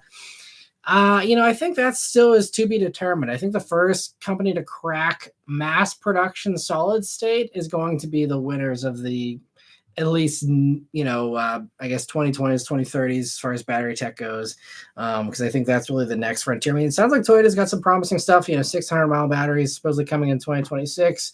There's a lot of companies working on 10-minute recharges and even 5-minute recharges and stuff. So I think it's to be determined. I think if you're talking today, I would say that, the Lucids, the Porsches, the Audis, and all those are really some of the most impressive. The Teslas have some good, stuff as well. But I think, the fastest recharge times, I think Hyundai is the best one right now from a mass market standpoint. 18-minute recharges from 10% to 80% in those Hyundais at reasonable-ish prices. And they're doing them in mass production. When everyone else, our Mach-E takes twice as long to charge. A lot of others are just not nearly as good as Hyundai. And I mean, they're really knocking it out of the park with Hyundai and Kia and Genesis. Just really good. So I think right now they're my they're, in my mind, they're the top, from a, again, regular mass market kind of standpoint. Thank you again for the super chat, Jordan. Let me see. So member questions here. Going to try and get some of these. So let me see. Brian says, is there any news about the next gen G86? I'm hearing the 3-cylinder turbo possibly. That is a rumor I've seen. It's just, there's rumors that are like all over the place. There's been talk of the next generation morphing into a 4-door shooting brake kind of hatchback thing with still a manual, but a hybrid of that 3-cylinder turbo is, I think, what I heard. It could potentially have all-wheel drive, if I remember correctly, but also rear-wheel drive. The rumors are all over the place. So it's hard to say. I think the safe bets, if the leadership continues the way it is at Toyota, is that you will see a next generation, hopefully. But beyond that, I think there's, I think it's probably safe to say it won't be an EV. So there's that, but outside of that, it sounds like there's still a lot of different options. The thing is, we're only at this point, 2 model years into G86 and BRZ. So we got, a few more years before, we're going to be expecting any kind of new version, I think. But I think the safe bet is, it sounds like Subaru may drop out of that. I totally get it, because it was kind of an odd thing that Subaru ever cared about a rear-wheel drive 2-door sports car to begin with. But, it's, so I think if I were betting, Subaru's going to drop it, Toyota's going to go on their own, or they're going to go with another partner like maybe Mazda or somebody else, I don't know. I mean, they do have a tie-up with Mazda already, so it could make sense to partner for a new Miata and have G86 maybe go even smaller or something, because I know Mazda is very protective of Miata. So I think if anything, Mazda would be kind of calling the shots, even though they're a smaller company. Mazda would not let anything fly. Or maybe Mazda just does a new RX-7 and, G86 kind of gets a big bump in power or something for that. I don't know. But I think, maybe another partnership with another company and, something different. But I think it will hopefully return. But to do a side note, has anyone ever called it the Grady 6? Because that's what I call it. She loves calling it the Grady 6. Anyone else because I call it the Grady 6 because, duh, it's Grady 6 because it's so great. Especially then they made it.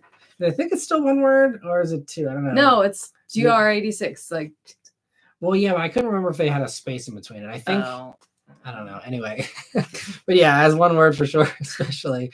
And Reed, thank you so much for a super chat. He says, "What is your favorite hatchback currently?" By the way, longtime supporter. Thank you, Reed. I really appreciate that, and thank you for the super chat.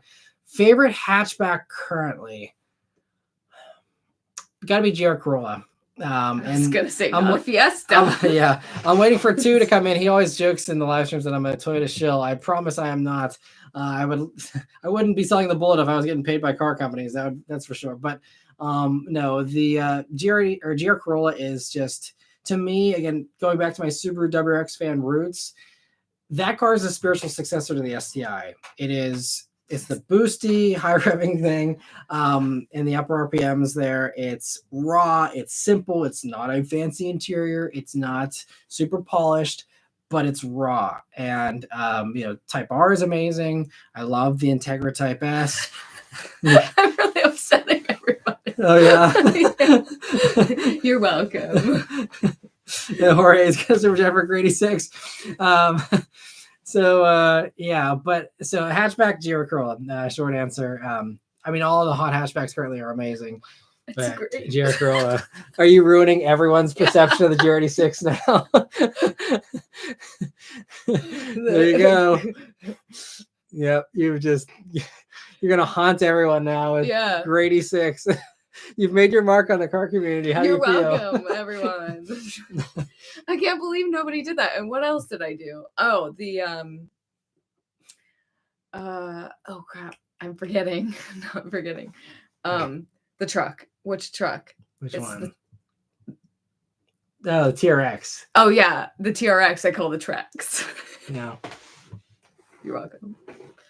I know that's a little bit more of a reach, but no, it's still the Grady 6 has always been the Grady 3 6. letters altogether. And he'll say the GR86, and I'm like, you mean the Grady 6. She never misses. Every single time she's got to remind me it's the Grady 6.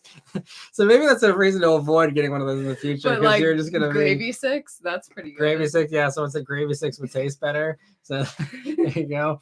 But Dee Dee, thank you also for the very kind super chat. I really appreciate that for Beth and Matt. So thank you so much for that. And I appreciate the support, everyone. So thank you, everyone. Jordan, thank you for the super chat again as well. He says, I said it a few years ago, but Ford will release the lithium in some two-door form. If so, would you be a considerable owner? Oh no, there's that hideous yawn you can't do on camera. I don't trust anybody with my yawns. You think they're gonna like screen cap you yawning or something? Yeah. But a two-door, a Mustang electric is cool, but for me, I like the old school Mustang stuff. This is part of why I don't love S650, because all the screens inside. I want a Mustang to be, reminiscent of the retro stuff. If they try to do something like Charger EV and like Mustang two-door electric had the soundtrack from the 1968 Bullitt Mustang as like a thing you could play through the speakers and through the outside, and if it had retro gauges and the interior was like a carbon copy of a 1960s Mustang interior or something, I mean possibly, but I mean I'm sure at that point it'd be way out of my budget as well. But I guess never say never. But if I'm going to spend, and someone asked this someone else like in the last live stream said, if there was a new S650 Bullitt, would you get it? And it's like, it would probably be 70 grand. And at that price point, I'm just going to go buy a real 68 Mustang. If I'm spending $70,000, which I don't obviously have to spend anyway, but if I was in that position at that point, I'm just going to get an original. Like to me, that's the ultimate. If I'm getting to price levels of the real deal, I'm getting the real deal. So yeah, that's kind of where I land on any kind of future Mustangs that are, even remotely around, that kind of a price tag. Is it Grady 6? Like, it's great. Yeah, great. Because, how people used to like text GR8. Yeah. I've never done that, but I've seen it. So that's why I said Grady. You've never texted great when you were like a teenager? Not GR8. Really? No, because I wasn't lame. I don't know. Sorry. No, whenever you had your T9 keyboard, you didn't have like a full keyboard. I'm not gonna like type out 3 extra letters. I gotta do. I did it. I typed we're it out. Showing our age here, but if you're a fellow millennial, no, T9, I typed it out, and I think I had predictive text too on my phone. Maybe this is because I was like on my little Nokia bar phone there. Like I'm like, I don't have time to type out 3 extra letters. Well, I had my flip phone, and I was just like, I can do this. Oh yeah. Well, I guess. Like, did you have like the full keyboard though? Or I did get the full keyboard after I had the flip phone. But Gotcha. I had the flip phone at like 3 times, and I got the black screen of death like 3 times, or at least that's what it was called online. But it always happened at like midnight whenever I was texting people. My friends. People. Yeah, boys. Yeah, there you go. And then I'd be like, oh, my phone's broken. And my dad would be like, yeah, we're not going to the store. It's midnight. And I'd be like, but. And then you'd think the boys hated you. Yeah, I did. And anyway, you went, oh man, she's going to go for the Canadian Club. Yeah, she doesn't like whiskey. Unless you're doing shots. And yeah, I don't know. I don't really drink alcohol. So. You do sometimes, just not mine. Yeah, occasionally, but I'm not. Yeah. Give her a good Moscato and she'll drink. Yeah. Dylan, thank you for the super chat. He says, if you're ever in South Carolina, you're welcome to review my 91 Toyota 4x4. One family owned for 30 years. I let another YouTuber review it and it did well for him. That's awesome. And I'd love to do that. Yeah, family in North Carolina, so. Yeah, close. We're talking about making another trip to the Carolinas here sometime, relatively soon. So yeah, definitely. If you can send me an email, Dylan, I have all my contact info in the description. That's how I kind of keep track of all the cars that have been offered to me. You can just, whenever you get a minute at some point down the road, just shoot me a quick email with just basic details on the car and where you're at roughly in South Carolina.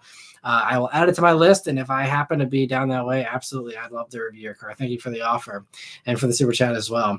JB, thank you so much for a super chat as well, and your first super as well. I really appreciate that. And I'll keep an eye out if there's any other questions you have too. But thank you so much. BS Osborne, thank you so much for a super chat as well. Said, I just recently subscribed. I saw your bullet video. Very authentic, sir. This is in honor of my best friend Tim, who just died of cancer, age 56. Oh, I'm so sorry. Yeah. Cheers. Yeah, cheers to him. Cheers to Tim. And hope his memory lives on forever, and hope his legacy sorry lasts. For your loss. For real. And thank you for subscribing as well. But yeah, it's a much greater loss than our own. Yeah, so clearly, yeah, you got bigger things, but hopefully the YouTube videos kind of bring some relief and some distraction. I couldn't imagine. That's getting emotional, but now I couldn't imagine losing my best friend. So that is tough. But I hope you can. I'm good. I promise. I hope you can find your peace going forward. And thanks for stopping by, and hopefully this live stream brings you a little bit of joy at least. And David, thank you so much for a super chat as well. He says, hey, from Canada, new subscriber. Thank you for subscribing. I really appreciate it. Says, have you ever had a chance to meet the guys from Throttle House or Straight Pipes? I'm happy to say that I'm actually really good friends with the guys from the Straight Pipes. Jacob and Yuri are awesome dudes. I chat with Yuri, especially every once in a while, and just really appreciate their friendship. They've been really kind. They hooked me up with the Continental sponsorship back in the fall, and really nice. I just met Thomas, I believe, from Throttle House. I met one of them. I always get them mixed up, but I met one of them at the Toyota event just a few weeks ago. Super nice guy, and it was a fun table at this Toyota event where I did the Tacoma TRD Pros, the Land Cruiser, Camry, and Crown Signia. I was sitting at dinner, and it was Thomas, but it was also Jason Fensky from Engineering Explained. It was Joe Rady from Rady's Rides, Thomas, and then Jacob, Yuri, and me all sitting at the table. As you can imagine, just an awesome combo. So many great conversations. That's one of the things I love about this job, is getting to hang out and really develop relationships with all of these awesome people in the industry. That's my work trips are like, I don't have much. That's his most cathartic time. I don't have much of a social life because I'm so busy with this channel and being a dad and a husband, all that. But yeah, dealing with me, the child. No, but so that's kind of like my bro time, I guess, for lack of a better term. Getting to hang out really, I spend more time with a lot of the car reviews you see online than I spend with some of my own friends, sadly, which a lot of them are out of town and things like that, that don't live super close. But life just gets in the way. So it's the great thing about work friends is it's like, well, we all got to come together for this work thing, and so it gives you an excuse to hang out, to grab a drink, to have dinner or whatever. And so I'm really, really, again, just so incredibly thankful that my work colleagues are many of these awesome guys that you see. And there's, again, I'd say out of everyone out there, it's easier for me to name the ones that aren't super nice than the ones that are. I mean, huge majority are amazing people and super, super nice. And I'm just, again, very, very thankful to call many of them friends. And thank you again for subscribing, for the super chat, David, and hope to see you around here in future live streams. And Jordan, thank you so much for a super chat. He says, buy an excellent Mustang Retro Fox body or etc. I mean, I would love for me, it's the 60s ones are the ones I love the most. So that would be the way I go. Yeah. Yeah, I have a 68 Mustang hubcap as a clock. Sorry, just yell, take it off. Sorry, everyone. But there it is. Beth got this for me. This was I don't know. It was many years ago now. Yeah. I think when we were like for your birthday or something. Yeah, it is. We were first married or something. She does some of the best gifts. I got the wrong year, but at least no, it was a 68. Oh, okay. It was just there's a hubcap. Obviously, the Bullet has torque thrust wheels that aren't hubcaps, but from a real 68 Mustang. So and it's a clock. Yeah. Which is not correct. So I got a hubcap for a 68 Mustang. Maybe someday I'll get the rest of the car, but little by little, making my baby steps. But yeah. So as far as Fox bodies, I don't have a lot of love for Fox bodies, to be totally honest. So don't think there's a Fox buddy in my future, most likely. But thank you again, Jordan, for the super chat. Pollock, thank you so much for the super chat. He says, "Hey Matt, I saw your bullet video. I can't imagine how tough that must have been. I hope the channel improves. You're my go-to channel for car reviews. I really appreciate the work that you do." Thank you. Thank you. Yeah, I really appreciate all the support and yeah, the outpouring. I mean, over 1,000 comments already on the bullet video, and about 24 hours now it's been. It, like I said earlier here, it blew me away.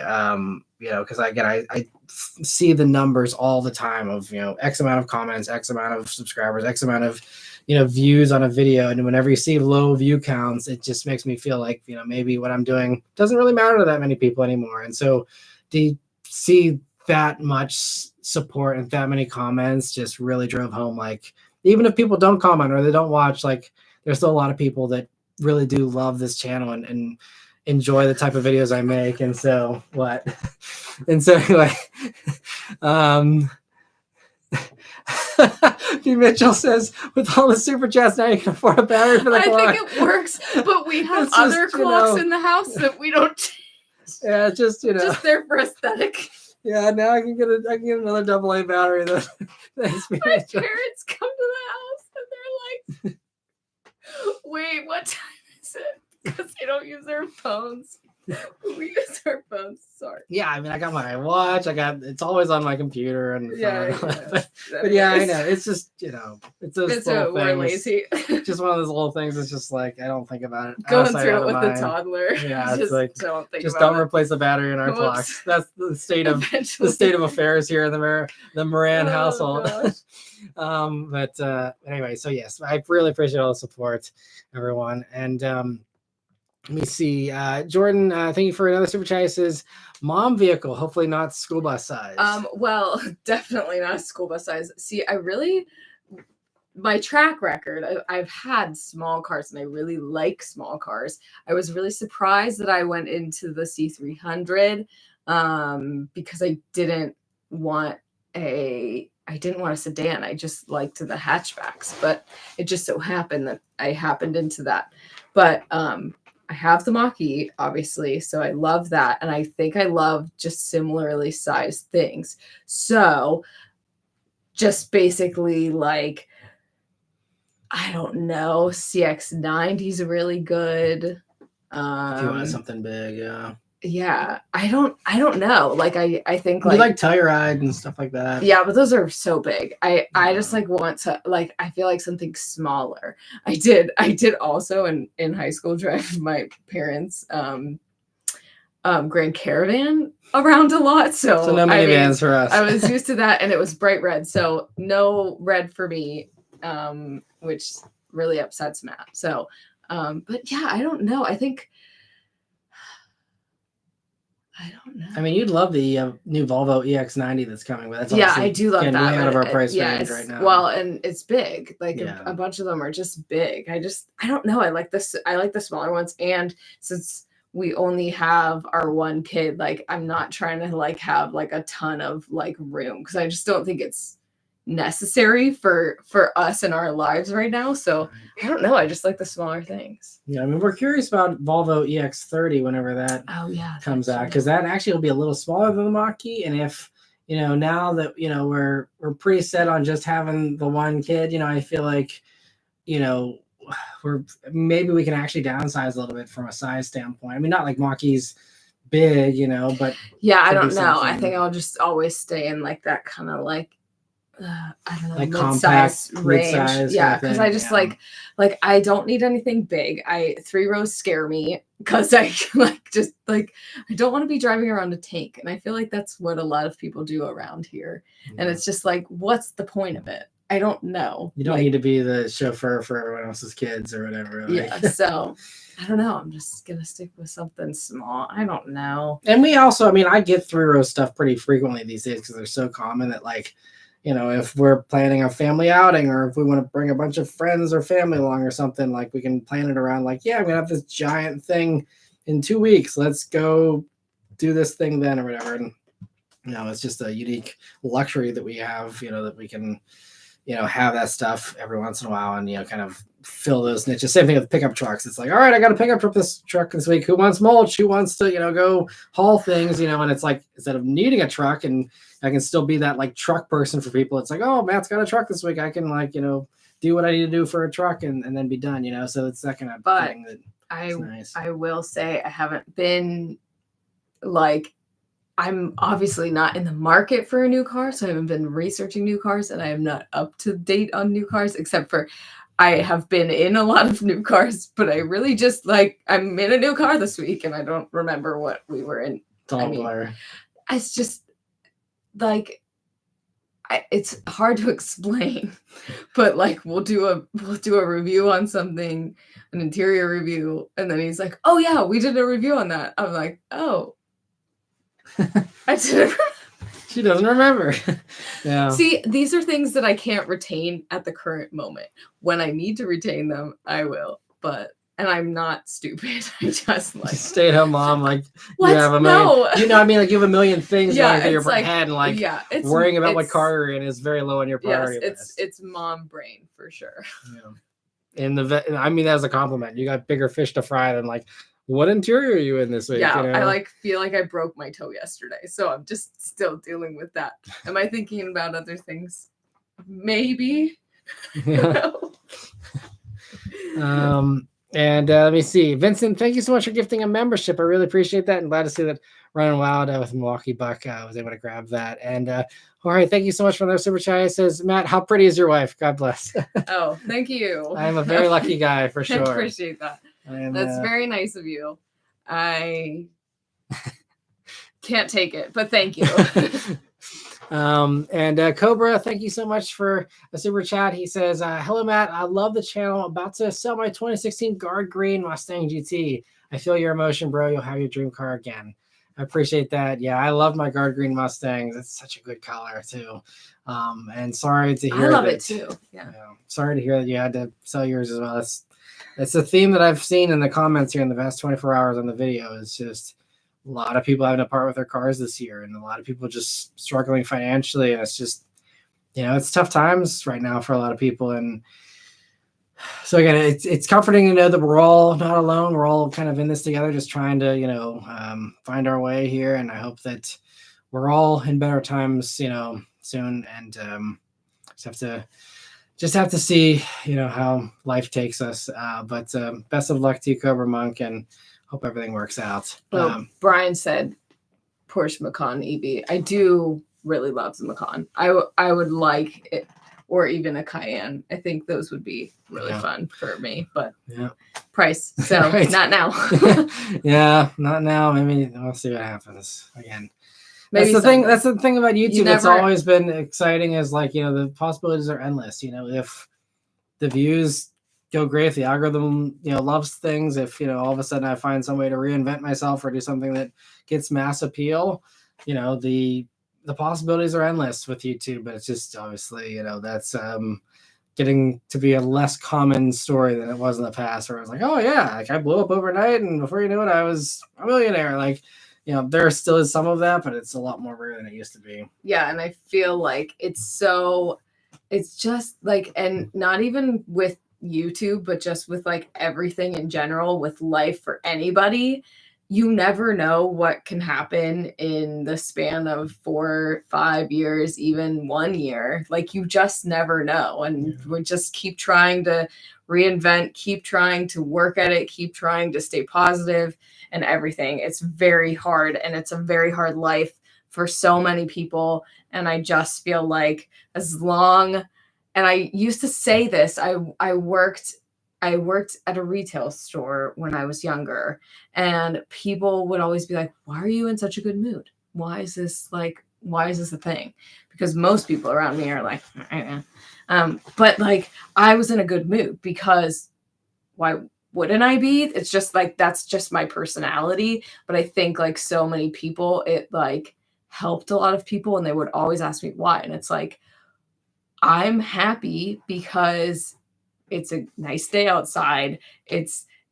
I'm alive, I think it's just so many people just take that stuff for granted, and just being positive and just trying to work for better things is like the best way to like continue, and hopefully we'll be in a better place in the future, and everybody can make their own dreams come true in their own type of way, even if it's a small dream. Just being positive and being a positive light is I think like the top. Okay, sorry. Get emotional. Goodbye. I think it's also like just the power of connections too. You never know when you're gonna just meet someone that might provide you an amazing opportunity. I mean, that's how I've gotten so many awesome opportunities on this channel, is just meeting someone, talking to someone, and they're like, oh yeah, like, and just connecting those dots. It just takes time, and just those types of things. I mean, I made the right connections that just so happened to allow me to get press vehicles and get that connection to other press vehicles, to this point where now I have basically a free brand new car to drive every single week, or multiple brand new cars to drive every single week. Just those types of things that it doesn't come. I mean, some companies came and reached out to me just based on the view counts and stuff, but a lot of it's just like it's building those connections. And it's one of those things that it's uncomfortable for me sometimes to have to play that game, but like really at the end of the day, it just comes down to who's the next interesting person you might meet that blows the door wide open for you, or changes your thinking about something, or does something different and just provides you an amazing opportunity. I mean, it's just, you never know when that's around the corner. For some people, unfortunately, that might never come around the corner. You never know, but you got to just go into every day, I guess, just hoping for the best, and seeing where life takes you. It's kind of funny because it's so many things. It's like you do have control over your own destiny, but I think in so many ways, just with coincidence and luck, as far as how some people got to where they are, it's like a lot of it is a lot of luck a lot of times. I mean, there's a lot of hard work to go along with it, but a lot of times it's like, yeah, I was fortunate. And I mean, I'm the same way. How did I start reviewing cars? I just happened to have friends that owned dealerships, by making those connections, and just, those kinds of funny things of like, I was a detailer and I talked to the guy that bought the wholesale cars, and he was like, sure, you can come do. I mean, it's just one of those things where it's like, I had an advantage of having endless cars from the very beginning, with multiple car lots to pick from to drive whatever I want that they have.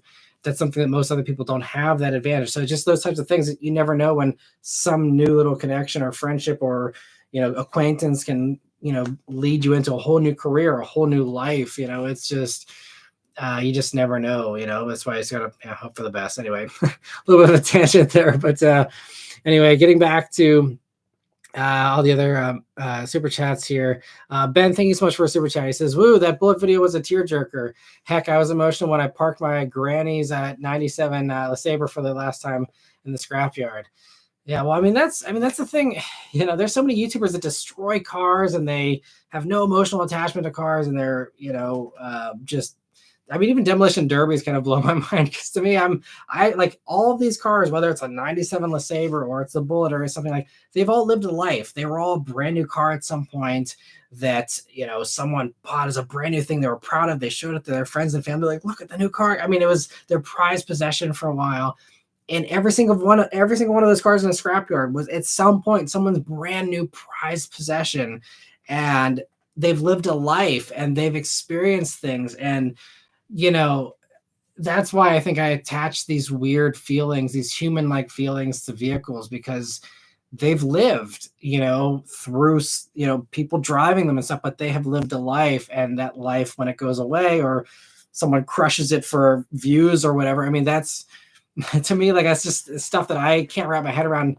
It's just a different type of car person, I guess. But, I get emotional hearing about a LeSabre, being parked in a scrapyard. Like, that makes me sad, even just thinking about that myself, even if it's a car I have no attachment to, just knowing what that car has seen and, the times that car has gone through, just that kind of stuff. So I totally am with you there. I guess it just comes down to personality type, but yeah, it's cars are awesome things. It really wiggles its way into some of our hearts. Running Wild, thank you so much for another super chat. He says, I can see Beth driving an F-250 as a daily. What do you think? You want to roll some coal on some I could Priuses? freaking rock it. And then I'll just jump out and they'll be like, whoa, who's that? I'll be so excited. Yeah, I ain't driving a truck. Yeah, that is. But if you want me to, I have a tiny thing because it's not there. She's making a truck joke there. We'll move on from that one to not offend any of the truck owners. But let me see. No, it was purely a joke. Yeah. No, but Jordan's thank you for the super chat again. He says to Beth, was the BMW i3 a miss with increased volume, or a miss increased van volume? So i3, you know what i3 is, right? No. It's a little like kind of dorky looking little BMW. You can Google it if you want. It probably is. It was. You know what? Honestly, in this household, BMW is not something I don't pay attention to. And they don't give me press cards. I don't go on press trips. BMW does not work with me really. They may send me a press car in July 1, and that was the one that Larry David had in his yeah, Curb Enthusiasm for a while. That's funny. Yeah, I wouldn't, because I don't like how it looks. Yeah, that one's they're dirt cheap now, but yeah, not a compelling car. I don't think. I mean, they were kind of a visionary in a way back then. But anyway, Austin, thank you so much for a super chat. He says, "Sorry to hear that you had to give up the Mustang. I've been a fan of the channel for years, and your review of the Lexus RCF helped me to make it my decision to purchase one last year. Keep up the great work." That's awesome. I hope you're enjoying it. It's such an awesome car. And thanks for all the support. And I'm also just so happy to hear that the videos do really help many of you with figuring out what cars you want. Because I know for some people, even if you're an enthusiast, it can be overwhelming. There's so many options. There's so many things out there. And so even if I can provide a little bit of help or guidance or a new idea or a new perspective on something, any kind of help that I can provide, I'm always happy to do that. And that's why I love doing this. It's kind of, a lot of people also in the past day or two here have really been commenting that, like the V8 Miata video, which I'm very grateful again that one is looking like it's going to be my best video of the year here. I mean, we'll see, maybe something else will surpass it this year, but I mean, that's at like 70,000 views, which like never happens in a few days, like never. So a lot of people are like, oh, this is why you got to do more modified stuff and older stuff and things like that. But my passion, as fun as that V8 Miata video was to do, like, that's not buyer advice. I mean, for the 6 people per year that can buy those, sure. But like, I'm really, I just truly believe that if I can help people find a car, even if you're not an enthusiast, but even if I can just help a random normal person find a car that doesn't actively piss them off every day, if they actually kind of enjoy just a little bit, for their drives, I feel like that slightly can make the world a slightly happier place in a tiny little way, just by being like, wow, like I enjoyed my drive today, either because the sound system was great, it was comfortable, it didn't bother me, it didn't annoy me, or it was fun and it was exciting. Whatever your speed is there, that's my passion. And showing off people's cool cars, whether it's supercars, modded cars, whatever, that's fun, that's great. I am going to try and work in some more modified stuff and things like that in the future. I hear people that there's some good opportunities I do have if I do some road trips to do some more of that, and I'm hoping to do a few more of those. I know it's not the key probably to the most views, but like I want to do car reviews to help people. It's not to be like, look at this cool car I'm driving. It's not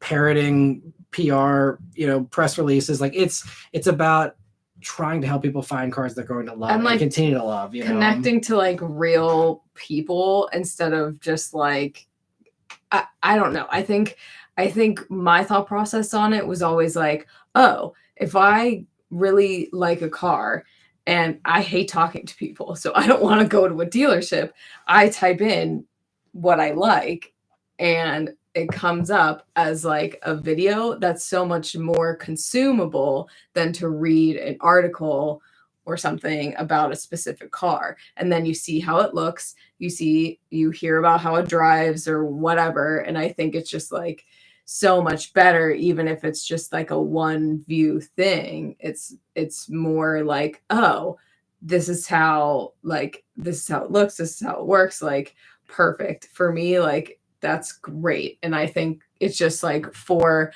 the normal everyday person that's not just, throwing tons of money everywhere all the time. I think that's like who we love to help. Yeah. Yeah. And I think, again, this is part of why I think the channel is, struggling the way it is. But like, if I'm doing my job right, the way that I want to do it, like, that's our cats coming in to say hello because they're wondering where we were at. But if I'm doing my job right, like, this is Pippa. She never comes on. Wow, yeah, Daisy's usually the one that comes in. Pippa's the one that meows. She's already regretting her decision, but we'll see how long she lasts here.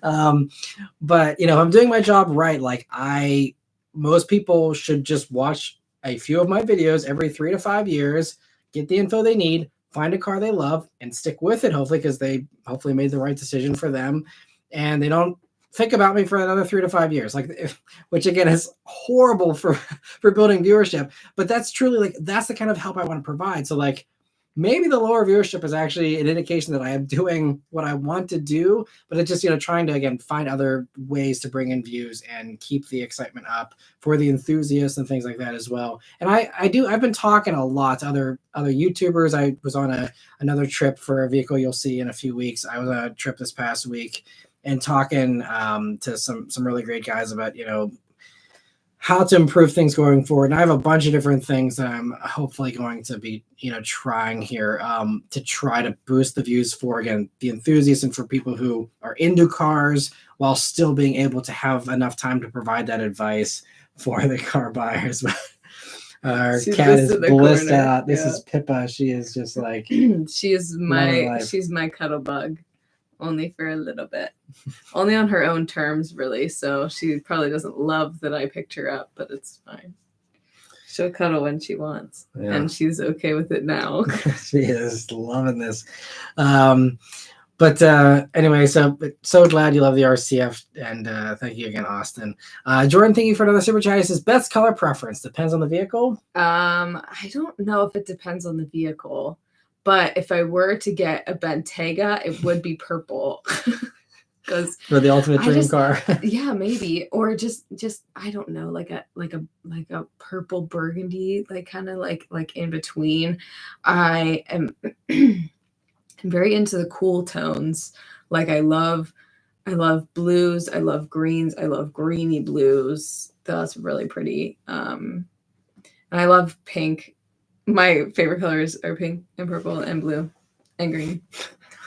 So half the rainbow? Yeah, half of it. Yeah, the yellows, oranges, and reds are not me, but everything else. And Jorge, thank you so much for the super chat. He says, we have a Macan, fun and tiny, from an MX-5 owner. Nice.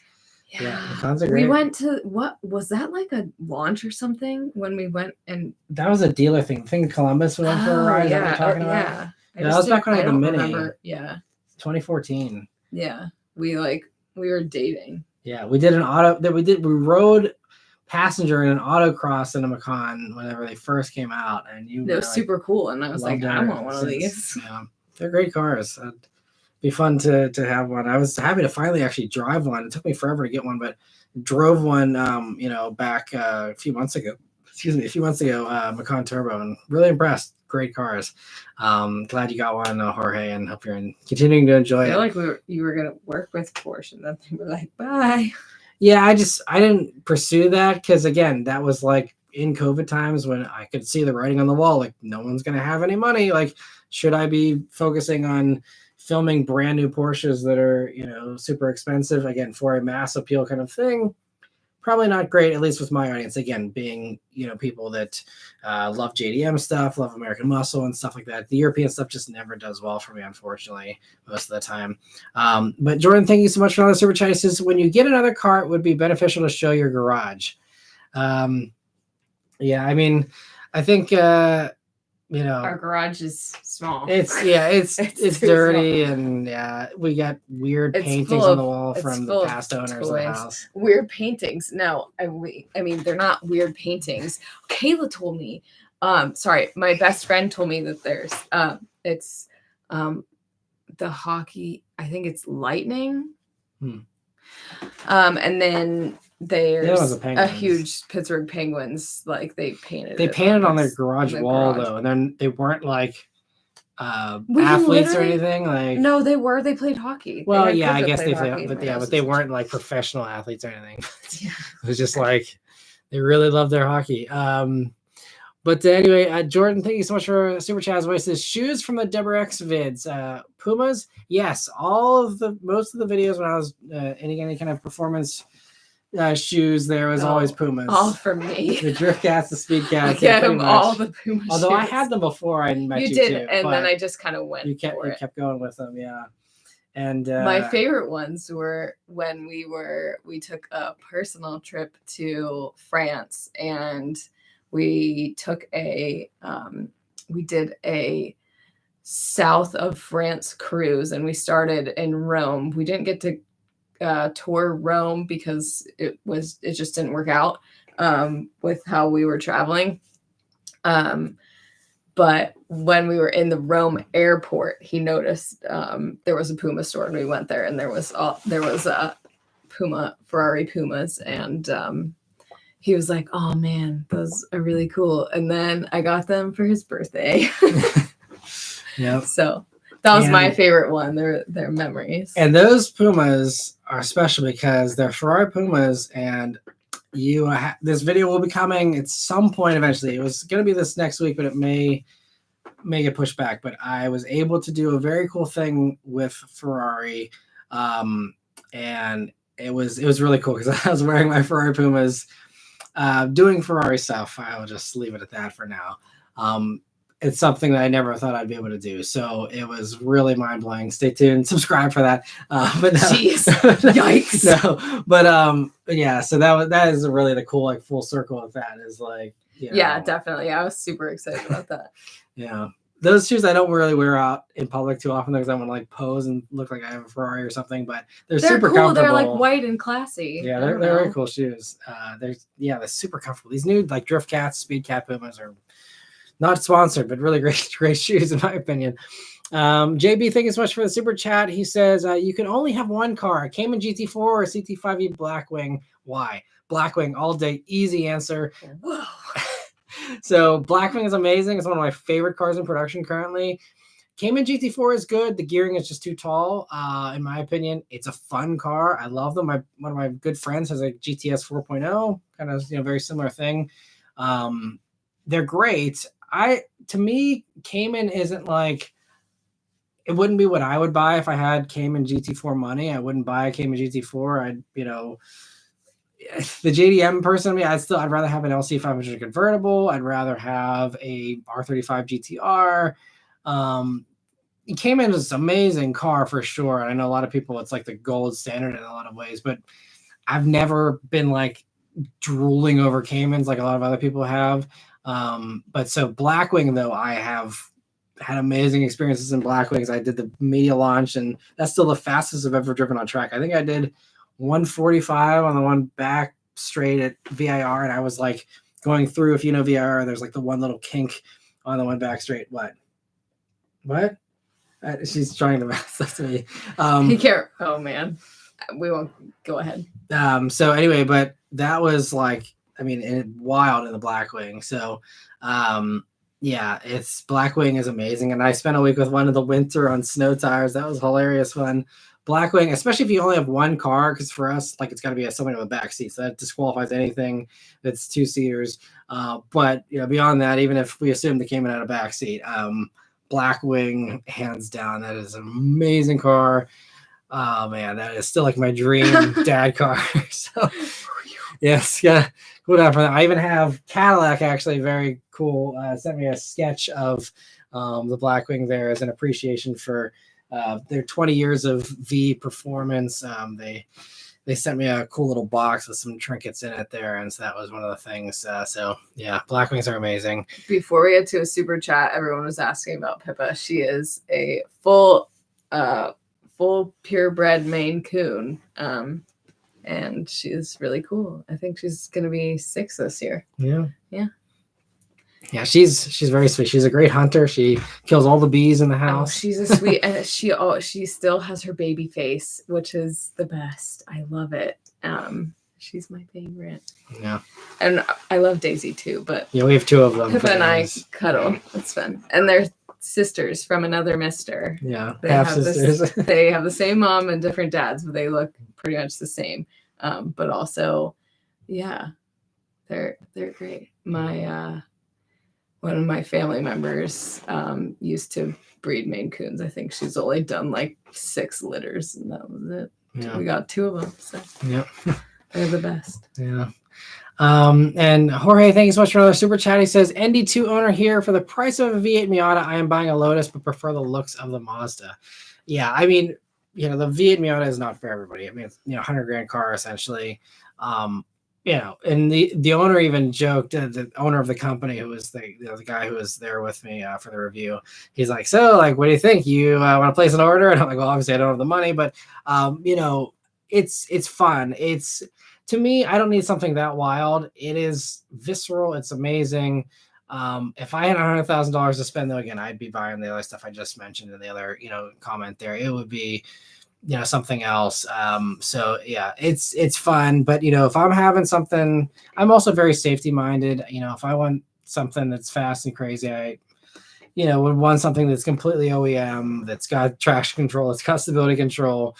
Those types of things, and more creature comforts, than what a Miata has, $100,000 and stuff. There's just a few other things I would want, but I mean, it's awesome, for the people that, want that real crazy experience and all of the eyeballs at the car show when you roll up and people are hearing a V8 sound out of your Miata. Like it definitely, I can 100% understand the appeal. And I think he's going to hopefully do really well with that whole business. But, yeah, wouldn't be the car for me personally if I had the money, even though it's an amazing car for sure. Sean, thank you so much for a super chat as well. He says, just picked up a 2024 Lincoln Nautilus and love it. Watched many of your videos while searching. I also live in Pittsburgh if you've never seen one.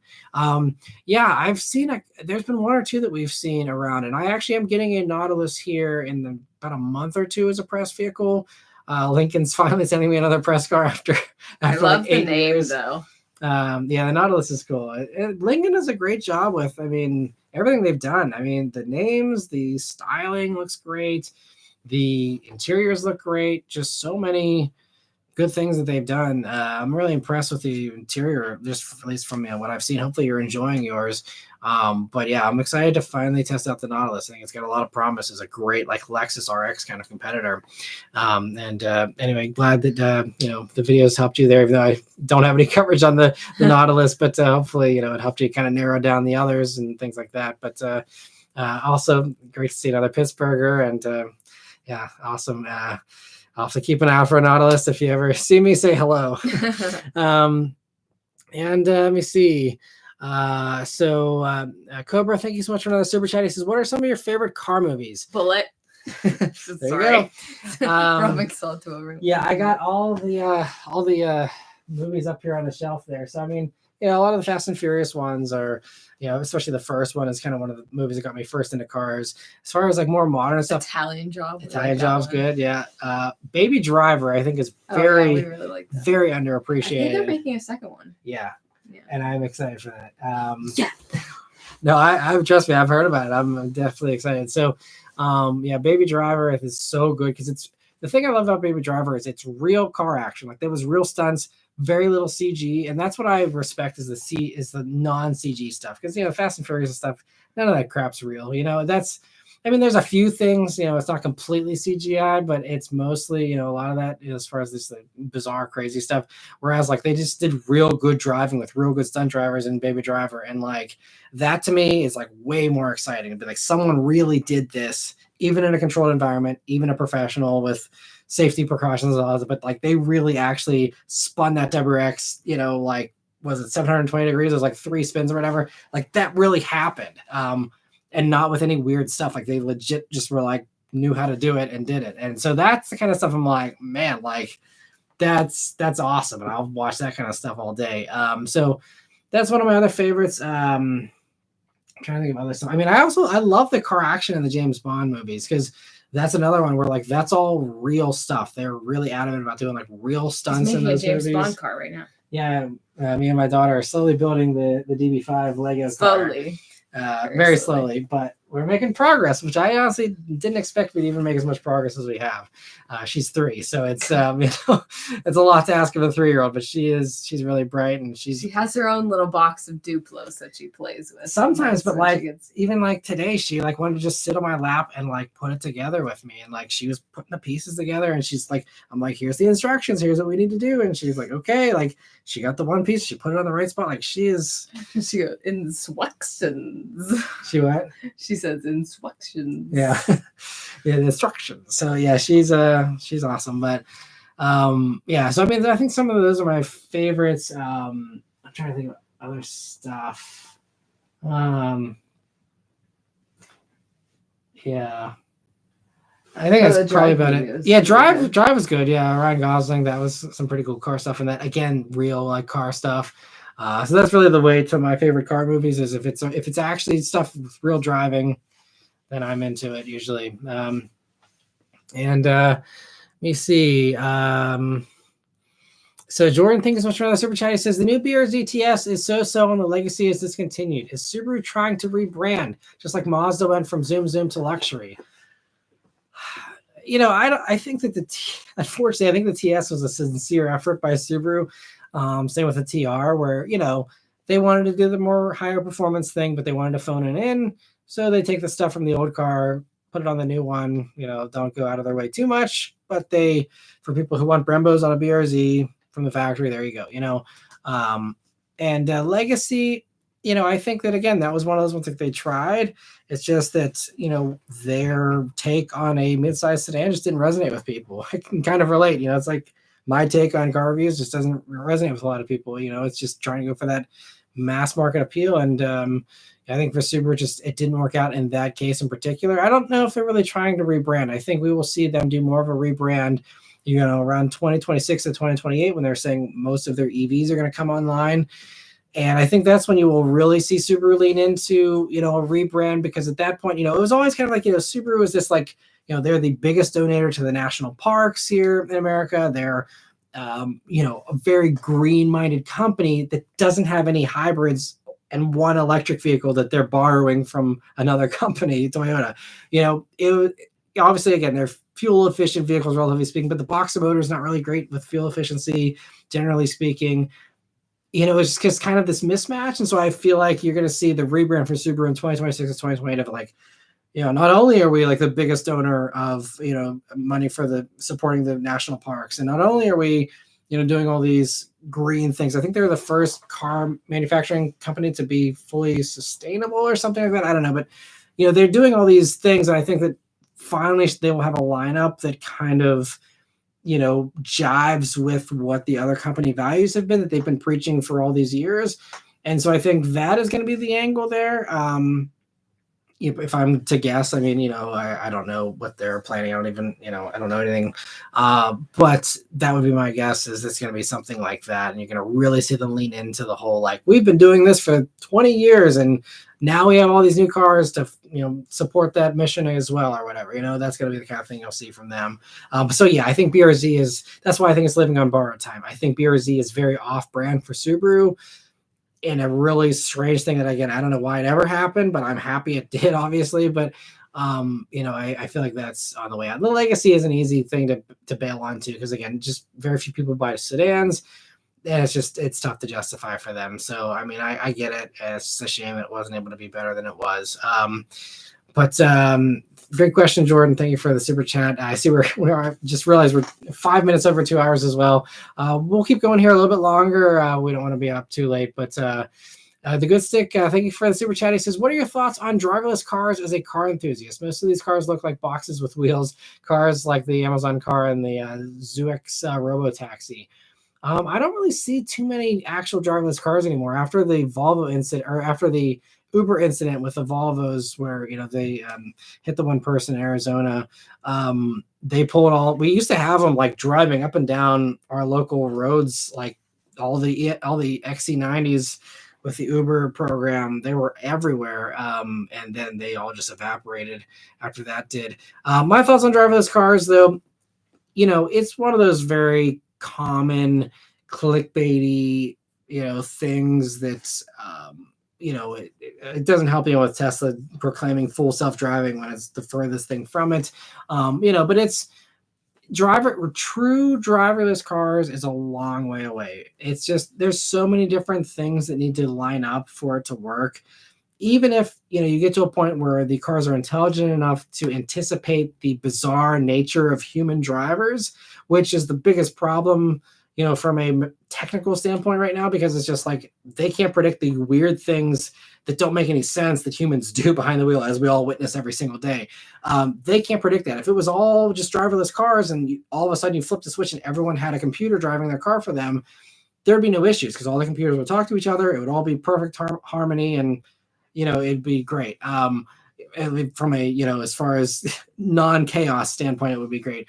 So there's that component. So getting it to the point where it can accommodate drivers and their odd decisions is the real tough thing. But also, like, the thing you got to do is you got to follow the money on that one. Who's going to pay for the bill when a car gets wrecked? Is the car company going to take because it's their system, the driverless thing? Are they going to pay for it? They're not going to want to pay for it. They're going to put it on you. And so they want to put it on you and your insurance company. That means that you have to be the one that's in control. So there's always going to have to be a component of you being in control for them to blame you. Otherwise, they're going to have to take the blame. So unless it is 100% fully reliable, like zero liability for the company, and everyone else's cars are the same level, that's never going to happen. You're never going to see everyone want to put it on you in that harmony. They're going to want to always put it on you. So unless there's some kind of weird law that allows car companies to give you technology, but then put all the blame on you whenever it fails, I feel like there's legal loops, hoops to jump through that are never going to be properly fixed. And so I think that even if the tech is there, even if people want it, which most people don't actually want it either. So there's that thing of, even if it was free, most people still wouldn't go for it. But even if it was free and it was 100% perfect and all that, it's still like, who's going to pay the bill when something happens? And, so for those reasons, it's not happening anytime soon. I fully expect to still be teaching our daughter how to drive in 13 years. I don't, again, it's a common thing. Everyone wants to live in the Jetsons or whatever. And it's this, this easy thing to get people to click and get people scared or excited or whatever, you want to do, but it's not happening. Not for a long time. I think Cadillac was smart to pull back on even Ultra Cruise. They gave up on that, which was supposed to be mostly door-to-door autonomy. And now they're just saying, we're just going to improve Super Cruise. Volvo has actual LiDAR sensors on the roof of their new stuff coming out. Even they've said, our goal was, I think, 2026. They're like, we've pushed it back. We want to do this safely. We want to do this well. And it's not happening anytime soon. And Volvo is one of the safety leaders. If Volvo can't do it safely, I don't want any parts of it. And so, that's, it's not going to happen for a long time, if ever. Because again, it's just humans and their ability to not want to take responsibility for things and stuff. It's just, it's not, from a legal standpoint, it's never going to happen, I think, honestly. So lots of little caveats there, but anyway, great question though. Thank you so much for asking. Good stick. Zach, thank you so much for a very generous super chat. He says, you're a legend. I appreciate it, Zach. Thank you so much for the support. And Seth, thank you for the super chat. He says, you guys rock. Do you still keep up with Spec B? Looking forward to future content. Unfortunately, I lost touch with the Spec B.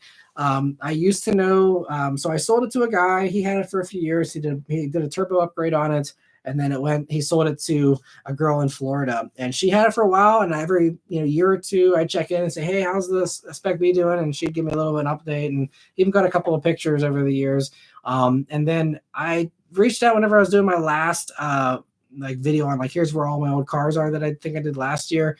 I checked in with her. I was like, hey, how's the Spec B going? And it took her a while to get back to me. Then she finally messaged me back, I don't know, a day or two later or something, and was like, I lost the car in my relationship that ended, and she didn't give me any other info, and I wasn't going to, press for more there. So just kind of let that one lay. And so I don't know. Apparently her ex has it, and I have no clue what the situation is there, obviously. So I unfortunately don't know where that car is at anymore or what's happened to it. I can pull a Carfax on it. I'll probably run it again this year.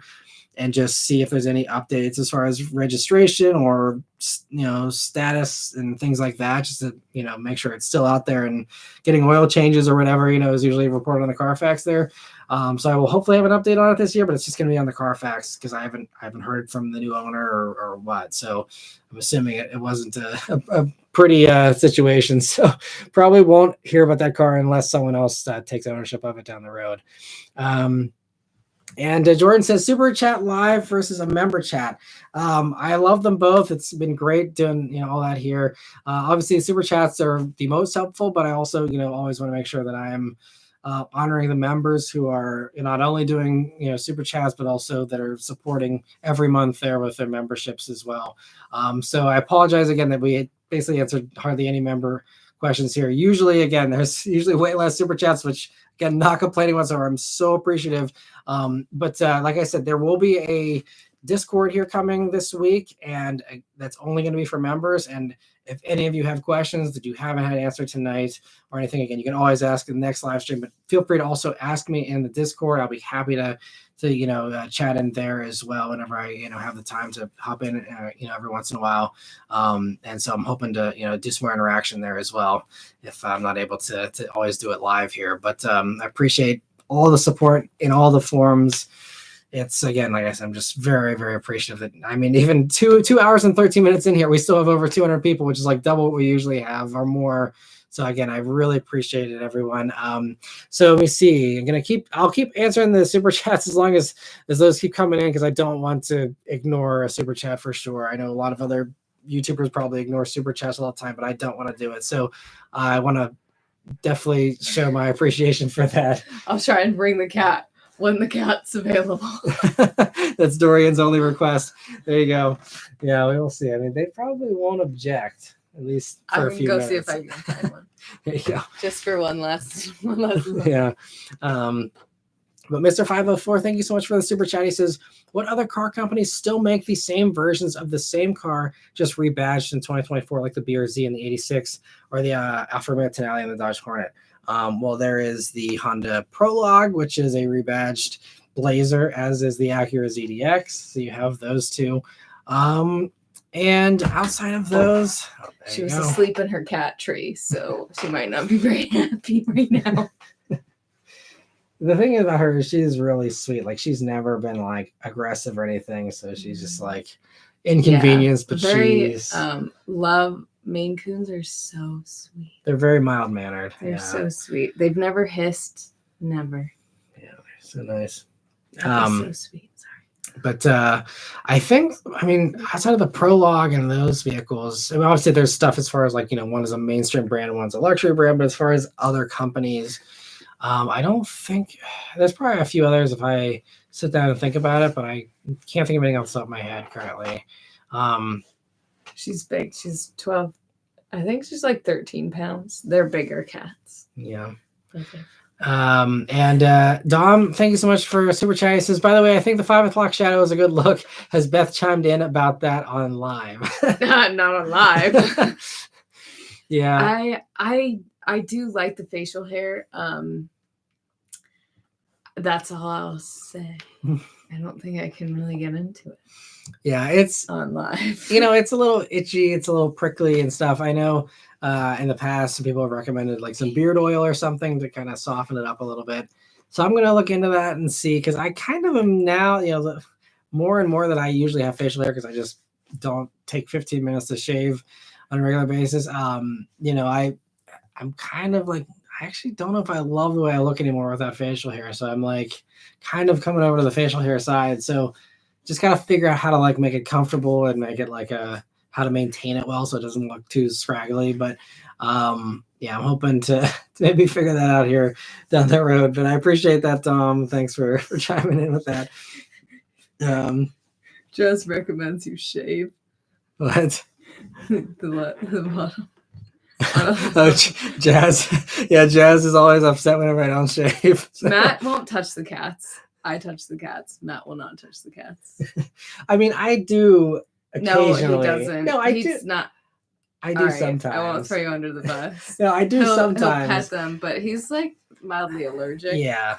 Even though these are like mostly hyperallergenic, like if I like rub it all over them and like rub my face, like I'm gonna like be sniffly and like itchy and stuff. So I feel like you've gotten pretty used to them. yeah, but there's still some times where I just like I feel like I get a little itchy. little bit, yeah. But thankfully that's not too bad. Okay. And one more view. Say hello. She wants to. She's like, oh, I've never been over here before. She's What is like, all this "Ooh, stuff? this I can is fun." climb all over, giving her ideas. Okay, back in. And Jorge, thank you so much for another super chat. He says, good night, Beth. You too, Matt. Just kidding. Good night. God bless the little family. I appreciate that, Jorge. And Dom says, hey, Beth, as well. Thanks for the super chat, Dom. Jordan says, Toyota battery advancements equals self-driving advancements. I think the battery stuff is way more relevant because, again, it's stuff that, according to surveys, at least half the car buyers are interested in EVs. Less than half of people are interested in self-driving vehicles. And so I think that the battery stuff is a way more necessary advancement than the self-driving stuff, you know? So self-driving stuff is, I mean, it'll be helpful maybe someday if all these, hurdles can be cleared, but because I wouldn't object to everyone finally just sticking to the right lane and going slow on the highway so that, we could have the roads open for everyone who actually wants to drive. But, I think, again, that stuff's just so far out. And Running Wild says the beard proves that you're a dad, Matt.